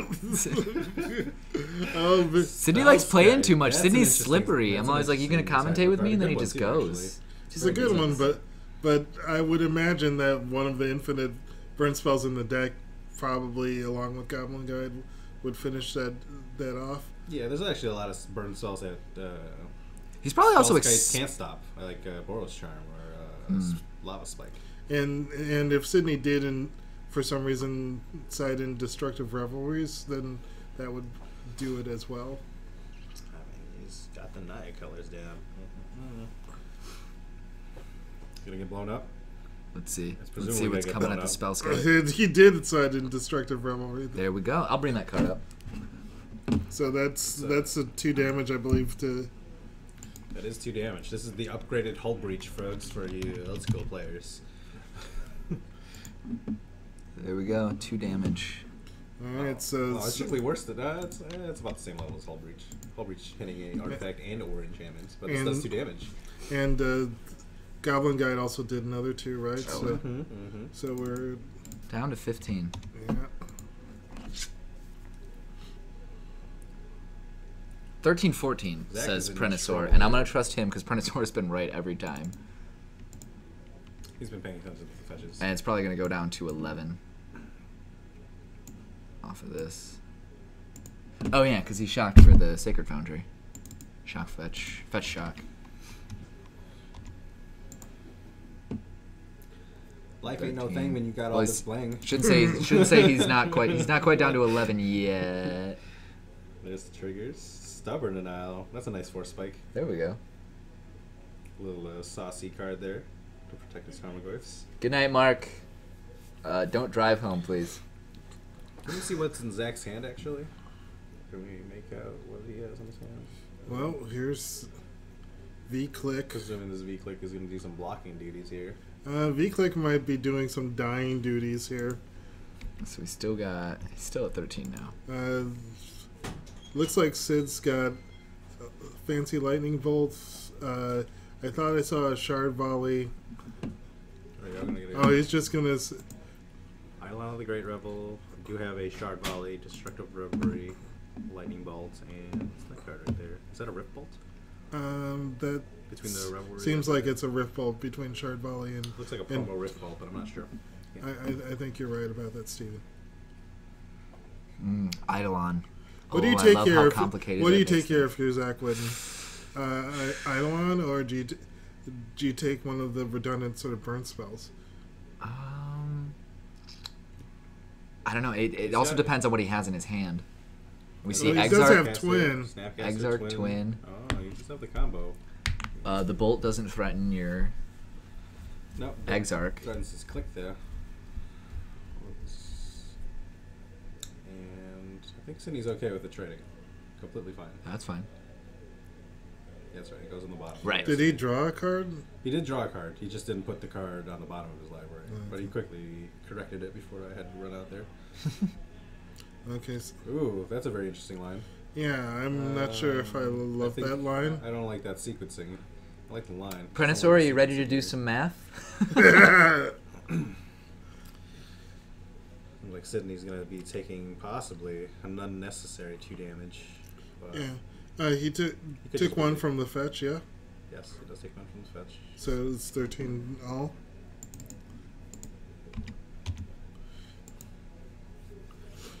And Suspend the Rift Rift Bolt. Bolts. That's not going to take any damage. Not yet, anyways. Nice. So. All Damn, right. just suspend. So his line is actually just fine. Eidolon. I remember playing against Burn as Affinity, and they resolved an Eidolon, and stuff got math real quick. Yeah, Zach's in a little bit of a squeeze. The Destructive Reverie is still in his hand, so you can't exactly just combo, end up turning Deceiver and combo for the win. Alright. Have to think a little bit here. I mean, Zach's a pretty experienced player. But let's say it doesn't look Yeah, too he will good take for him. 2 from that Rift Bolt. Yeah, when it is during his upkeep. Yeah. But Zach can't cast anything in his hand without taking 2 damage at least.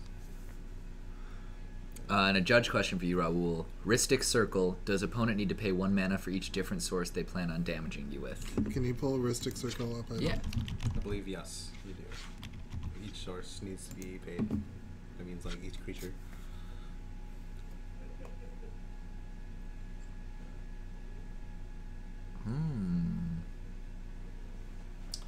Let's see, we have back to Zach's turn here. Zach is in the tank with good reason. He played his Wooded Foothills, but still can't seem to come together with a line that he likes. He's going to take a lot of damage from his spells. He's taking at least 4 to cast either Deceiver or the Snapcaster in his hand. Okay, so yeah, I guess the answer to the question is, if I'm controlling Rhystic Circle, I can pay 1 to put that ability on the stack where anybody can pay 1 to or else prevent you from preventing damage. Yeah. And he swings in for 2 with the Eidolon. Eidolon is a 2/2, correct? It is a 2/2, correct. So down to 8. Yeah, Sydney actually doesn't have to do anything right now if he doesn't want to. And Zach's going to presumably take some damage here. Trap God Keegan, thanks for the follow, dude. Glad to have you here. Alright, so X Oh, he's arc. blocking. I'm assuming. I would assume he'd be blocking. But he's gonna fetch. Let's see what he grabs. See if he shocks something in here. Just happened. Someone say that? Oh, he's fetching. Yeah. Toss the wooded foothills. Let's see what he grabs.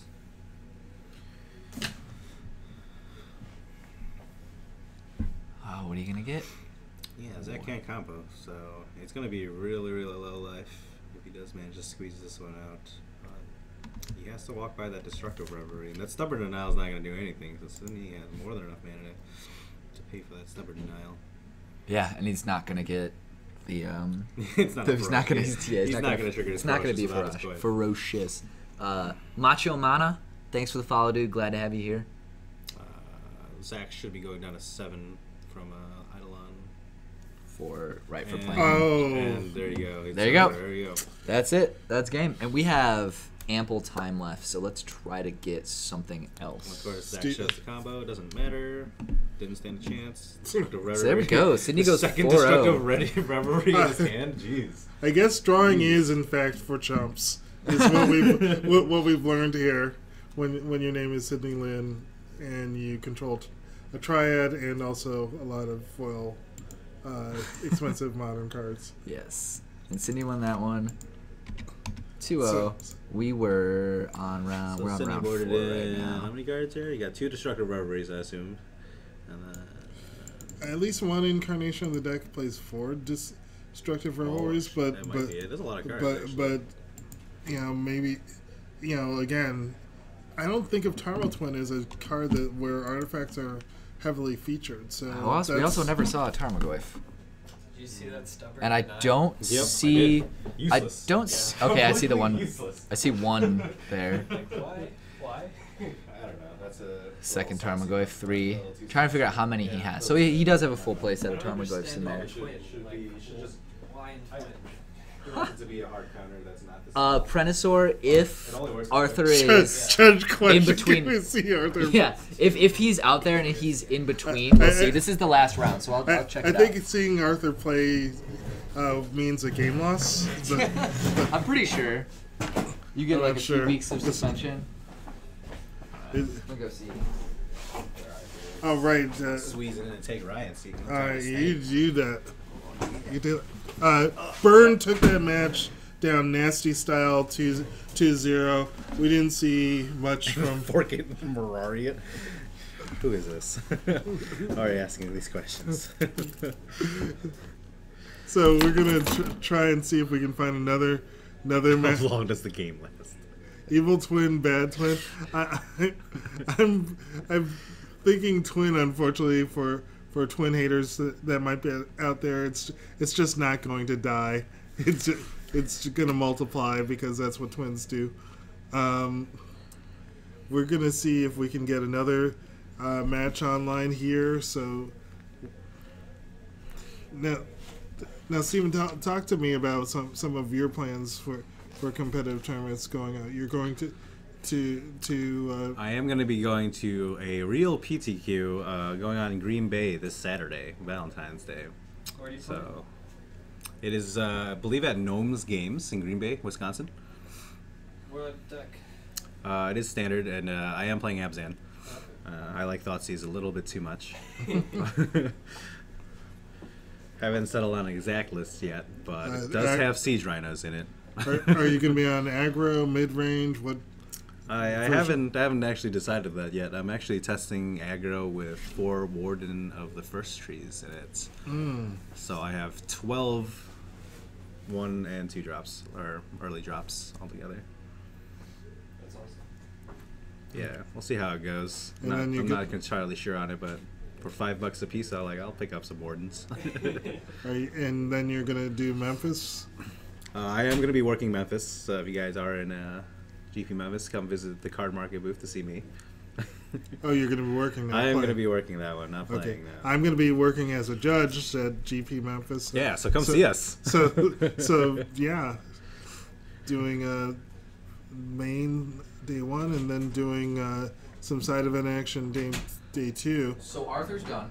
Ah. Looks, We're moving Affinity versus Green Red Tron over.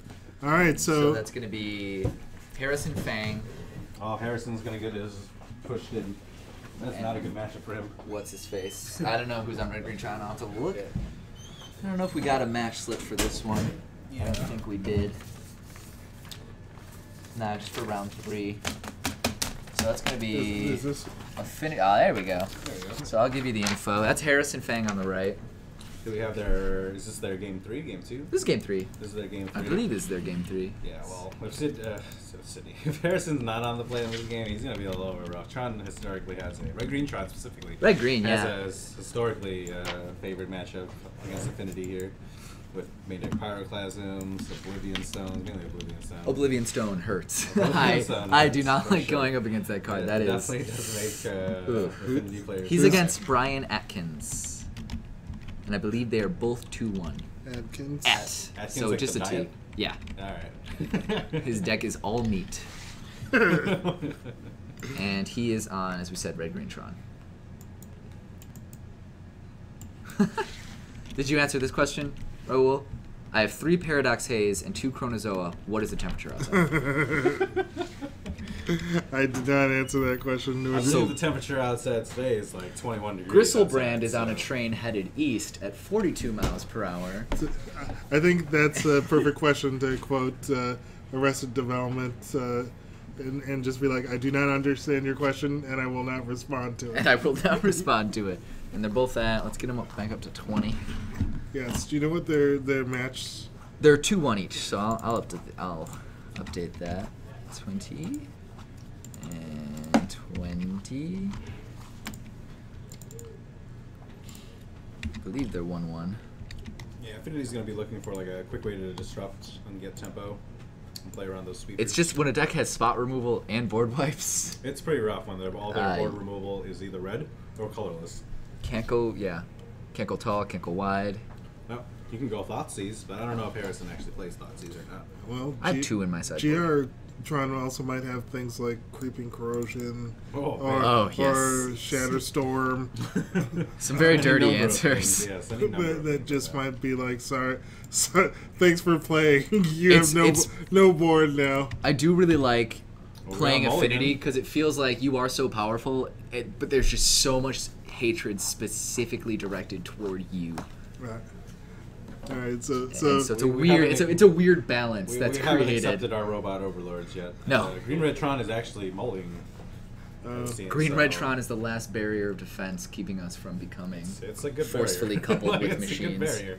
But on a mull 6, we'll see how good that is. keeping all us right. alive. Well, let's bring something sweet up instead of Rustic Circle. Although that card was, That's my favorite card. The card was sweet, but Let's bring up Shatterstorm, because that is what. Oh wait, no, not Shatterstorm. Sorry, Corrosion. Shrapnel Blast. This is a because Trap Blast. this is something that Harrison is running, and we see turn 1, Blink Moth, Ornithopter, Springleaf Drum, the Ornithopter. So we're gonna have 3 mana next turn, maybe an Etch Champion. If this is game 2, Not bad, not bad. let's see. So we got Dark Steel, 3 mana available now. 2 Seer? No, we're out. Ravager. no, well, Not a bad answer. Off to a good start here. He passes the turn. Got a Pyroclasm just drawn by Brian. Can keep the Ravager alive though. 1 life to Harrison. Like Grove, Burn Willows. yeah. So There's a Grove, yep. That is a Pyroclasm. Either you drew the Grove or the Pyroclasm. And Pyroclasm has 2 damage. You have to sack 2 artifacts there, Harrison, which he does. so Make it 3/3. So he definitely wants the colored mana.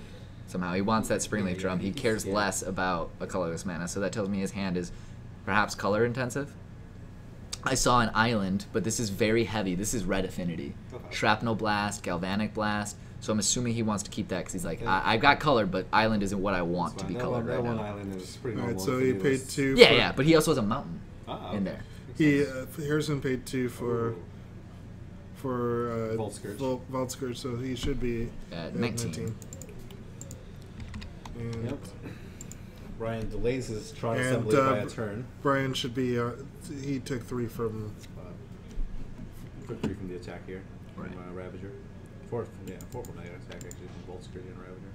The Volt Scourge was just Vault tapped Scourge was for- tapped for the Oh, Springleaf Tron. Okay, then it's just three. Okay, it's not Yeah. a turn yet.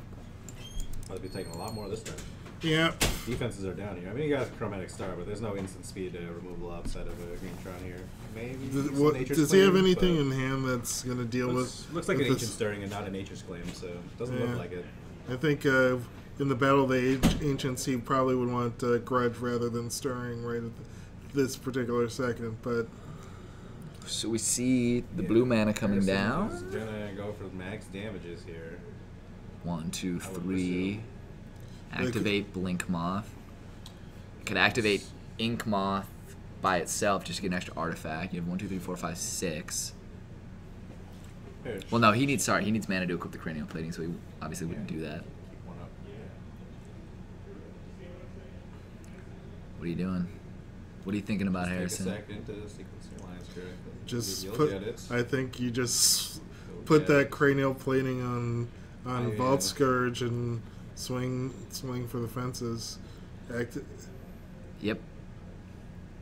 Yeah, because Brian's going to be looking to complete his Tron here by sacking the Expedition map. He's not putting up any resistance, so you should be looking to get as much damage as possible here. Do you start sacking artifacts I'm actually not opposed No, to... because it. Sorry, while Rule is going to start sacking artifacts, it just balances out with cranial plating. Because you lose the +1 that True. you would have gotten from the artifact, so you don't get any really net damage. Let's see, he took 1, 2, 3, 4, 1, 2, So 3, he 4, activated 5, lands. 8. He activated his land too to put the artifact count up. Did he? Okay. Yeah, he did. 1, 2, 3, 4, 5. So 6. So 9, I believe. Bringing him down to 8. Single digit life Bringing here him down to for Brian. 85. And if he swung, so that was. Yeah, we're looking at 1, 2, 3, either 4, Brian 5, O-stoning 6, here so or just die. 25. He's- O-stone or die. That's the life I live. Yeah, Karn's not going to do anything. Congratulations, Sydney. He didn't stand a chance. Oh, yeah, sure. So, can we have bring it? Oh, Sid. So what are you going to do with your fabulous winnings? I don't know. I'm going to keep drafting with you guys one of these days, I guess. Okay. There's the Oblivion Stone that he was looking for. Sid, I'm asking you Just for all these is. foil burn things, and then it turns out you built it already. But Brian's still going to need an My extra own mana collection. source I here to know. play and activate Stone. I See ya, see. Sid. Oh, he just. And he's dead. There you He go. didn't have another mana source to play and activate Oblivion Stone. Bada bing, bada boom. And that's how she wrote it. That's, All right. that's exactly what Harrison needs in this matchup, just for them All to right, I stumble a don't- little bit. I don't know if we could have time for yet another match. We do have time for the giveaway. We I'm pretty- do have time for the raffle. And by the way, they're talking. I'm pretty sure that was the last match, but we'll take a second to see. This is the last round. As Harrison points, he's like, "Yes, this killed you, and then this also hurt you." He probably didn't live Yeah. through this Yeah, either. he This looked like was he a just bad thing. scooped to me, but I think he was just they're not doing anything here. He was definitely dead on board. Something more than 8 damage. Yeah. They're probably just rehearsing the few turns. He that also they probably done could have had something lethal differently. with the Ink Ink Moth. That's Yeah. what I was gonna bring up. Like, I'm not opposed to actually going all in on the Ink Moth there just for Yeah. the win, because it's either Nature's Claim or bust. Mhm. And if it's his Nature's Claim, well, Yeah. I love the Infect backup plan. It looks like Harrison did take it there 2-1. Nick Braun, 83, asks if we were having snow over there. We just got over a pretty terrible bout of snow. I had like an entire snowstorm's worth of snow concentrated on top of my car. And under it, on the window, was written tow and a date. So the snow saved me. The snow kept my car alive. That's pretty sweet. It's pretty sick. That was me, guys. I summoned the storm. it seemed like Brian brought in Chalices of the Void, which is pretty interesting. I've had people in Tron try to play that on 0 on me, and I'm like, I don't really care about my Mem Knight. I don't think that's the something problem. for somebody for the raffle. Well, we still have to open up our raffle for Yeah. for Sacred Foundry, signed by the artist. Let's do that. By Rob Alexander, huh? We'll bring the booth up. Looks like he also, I don't know if that's part of his signature, if he drew some stuff in there. Don't show that to him. Show that to me. Why not? Was that? There is. Yep, Rob Alexander did custom edit this thing here. Did put a couple of priests in there. Yeah, I was about to say, those look like Or- abstractions of human. Or samurais, I don't know. Priest, samurai priest. That's it's gonna be a new anime, I bet. Someone's gonna hear it. They're gonna make it. Some ninjas might be in your sacred foundry. All right, guys, we're gonna open up the raffle. Remember, you do have to be followed. And even if you follow us just for the raffle, we're glad to have you here. Oh, I'm doing it on my phone. I'm gonna win this right now. All right, so let's just kidding. Close that raffle. Let's open a new one. Reset raffle. Reset the raffle. All right, guys. Okay, so we have to let it go. It's up. Let it go, guys. The raffle's up. Come on. Come on. It'll take a second. It's on a delay, the chat, so we're gonna see the raffle. That's a good judge sitting next to you. Is that Nick cool? Yeah, I didn't know Ryan was a judge. We've got Wolf's Rain, dude. Wolf's Rain, Storm Cave, WUBRGxyz. Thanks for the follow, guys. Dude, I was thinking they should make me a judge to add an element of difficulty to the game. Like you would call me on your opponent. You'd be like, "Judge, can you do that?" I'd be like, "What?" Make a terrible call and completely change the game. Random. Thank rulings. you. Thank you for being a good judge, Raul. Thank you for counteracting people like me. I don't know about that, but anyways. Hey, we've got DevClock here. He won something a while ago. He's part of the !waffle team. We're not quite to #waffle yet. Okay. We haven't. Just exclamation waffle. Breakfast is not viral. Could be. It would be great. I would look at breakfast pictures on the internet. So how does this raffle work here? What do you gotta do? You type !raffle. You pray a lot. You to whatever divine being that you like senses above you. Kronos. It is not for Ristic Circle. It is for this science sacred foundry. Ristic Circle, please. Sorry, HT Fox. We're really not sorry. We're not sorry that it's not a Ristic Circle. We're happy that it's a sacred foundry. Signed and slightly altered by the artist. It looks like he does have the two. We don't know if they're priests or samurai. Ninja is where I'm going with. Ninja reverends. That's what they are. Reverends. Get married by a ninja. That'd be fantastic. Why these people are hanging out a foundry, I'm not quite sure. But it's sacred. It's probably got something important. That's one reason. All right, guys, we're gonna give you a few more seconds for the raffle, and then we're gonna end this. Do not mention opalescence or humility together. I refuse to entertain any questions about either of those cards. Plus, what's the interaction there? Is opalescence the one that turns all your enchantments into like 4/4 creatures? It's converted mana cost. Power toughness equals commander burn to mana cost. Humility just changes all their bases and power toughness to 1/1. Wait, what? So that. What is it? Oh, Ryan, young Ryan. Oh, young Ryan. Teach you me. See him scratching his head already. Teach me. What does it do? Okay, so that's what humility does, Mm-hmm. and then opalescence, if you want to pull that up, turns all. Okay. Non-aura enchantment is a creature with power and toughness equal to converted mana cost. It's still an enchantment. So it become a creature and then it become a 1/1? We'll let you work all that out. Okay. I want you to think about it. Let me think. Okay. Okay. All right, but in the so that one's an enchantment. It just makes all of your guys big, and so all of your enchantments are bigger than their 1/1s that they're being turned into. Why don't we close the raffle? What do we? Please, I'm stupid. That should have been like a questionnaire for this raffle. That should have been the question. That would have been a good one. We're gonna close. We're gonna draw, and it was Hamunition. Didn't he win the last one, or who No. I think Prenosaur won the last one. Okay. I thought Hamunition. You're not following though. So we have to. You have to be following to win. No. I'm sorry, dude. No. Well, I guess he didn't win before. He did not win before. Yeah, dude. You have to be following to win. All right, so we draw somebody else. Looks like we have to draw somebody else here. We didn't. It's the only fair way to do it, right? Did I mention that before the raffle? We did. You did mention that before the raffle. You did mention. We're gonna have to draw something else because we did mention that. If we wouldn't have mentioned that, would have let you slip by. But yeah. You have to follow. Second chances. Let's see if it'll let us draw a second one. Catlow Main, you are followed. You are the winner, my friend. Hamunition, I am sorry that you got owned there. But yeah, dude, just follow us in the future. You do have a chance of winning. And the new winner is Catlow Main. We're going to post that so you all can see. Yeah, we redrew. It's Catlow Main. There you go. Catlow Main has won the raffle. Hey, Ammunition's taking it really well. He said it's all right. I never listen to anybody. At least you're taking it really well. Can someone explain opalescence to me before my brain explodes? No. Okay. I'm Humility. not going to. I'm just gonna Google it. Okay. I mean, that's a viable answer there. Googling does. Each That's creature probably loses the all answer. abilities and is a 1/1 creature. Okay, I'm just gonna look it up. See, this is probably Just put it in. not the easiest. Not the easiest combo I've looked up. I've looked up some pretty silly ones that are pretty self-explanatory. Hey, this guy's still confused. So. I mean, it's a good argument here.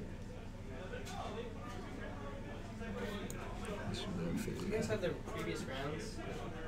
Pairings for like previous rounds? Yes. I think so.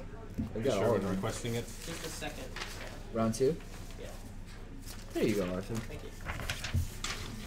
How did you enjoy playing? What were you playing? You were drunk? Yes. He was playing How'd you drunk. like it? He was- Pretty good. 3 and Dual 1, text. only- Opalescence. So it worked well for you? Yeah, it worked really well. yeah, no, you were definitely stopping So, some people for sure. somebody posted in the dual in the chat dual decks opalescence versus humility. So that we're all amused by that. Thank you for that, Johnny Turbo. Okay. Thanks. Cool. So this is... Oh, so it loses? So is that like when it enters the battlefield? No, This is no, awesome. no, What no. is Does it say- going does it say enter on? the battlefield? It No! It doesn't. It so- doesn't! But No. I'm at my wit's end. It's all about the layers. The layers. The layers. Oh, the stack is... Oh, God. No power and toughness. No one's even helping me. No one's explaining it to me. This is like the back of the bus in 5th grade when no one would tell me what sex was. Yeah. They didn't explain it. You just have to scroll down. And Okay. oh my goodness. You know how layers work. Do you know? Okay, is this actually being shown on screen? This answer. Yes, no. it is. Yes, sorry. Oh. They're all talking like the applicable ability, so they're not saying what. They're all talking around it. Right. They're talking around it. Okay. So I think it's about time People we came in and out. call this fine stream to an end. Tell me what it does. Nobody can actually explain it. Judges just roll dice every time it comes up to determine which effect happens last.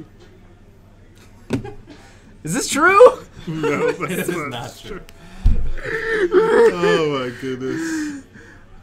Mark may be drunk and belligerent, but I am. But you're losing my sober mind. You're just sober and stupid. Sober and angry. Don't call me stupid. Come on, I'm good at things. I'm smart. I'm smart, I can figure it I had out. high test scores in high school. I just don't understand the stack. Okay, so Johnny Turbo pointed out that the Oracle has the ruling on it. So if you actually go to Opalescence over here, there's probably rulings that are here that I was wondering if he was gonna find out about that. You know, there's erratas and stuff. Oh, so it's like 2 opalescences. No one told me that. well, no, that. there's, No. Okay. okay, so just reading Okay. this part here. So the rest of the fight for loses boost. So if opalescence, humility, and warship are on the battlefield, opalescence enter the battlefield before humility, following should layer 4 humility. Each become creatures that are still enchantments. Each will lose their ability. 4/4 and worship becomes 4/4. What? What? So you get a 4/4 humility and a 4/4 worship. Mhm. Okay. What does worship do? What is It doesn't matter. It's an enchantment. It's not relevant here. Okay. It's if you were to take damage that puts you less than 1, it puts you at 1. If Oh. you control a creature in play, though, you have to control Okay. a creature in play in order to not die. Okay. But irrelevant here. So Oh, fun, Just another so this is funky because it screws with all the layers? Fun with layers, folks. Yep. Okay. Well, screw layers. I'm gonna stick to waffles. There. I'm not gonna stack my waffles anymore Waffles because have I can't handle layers. that. Not if you have a very wide Long plate. waffle.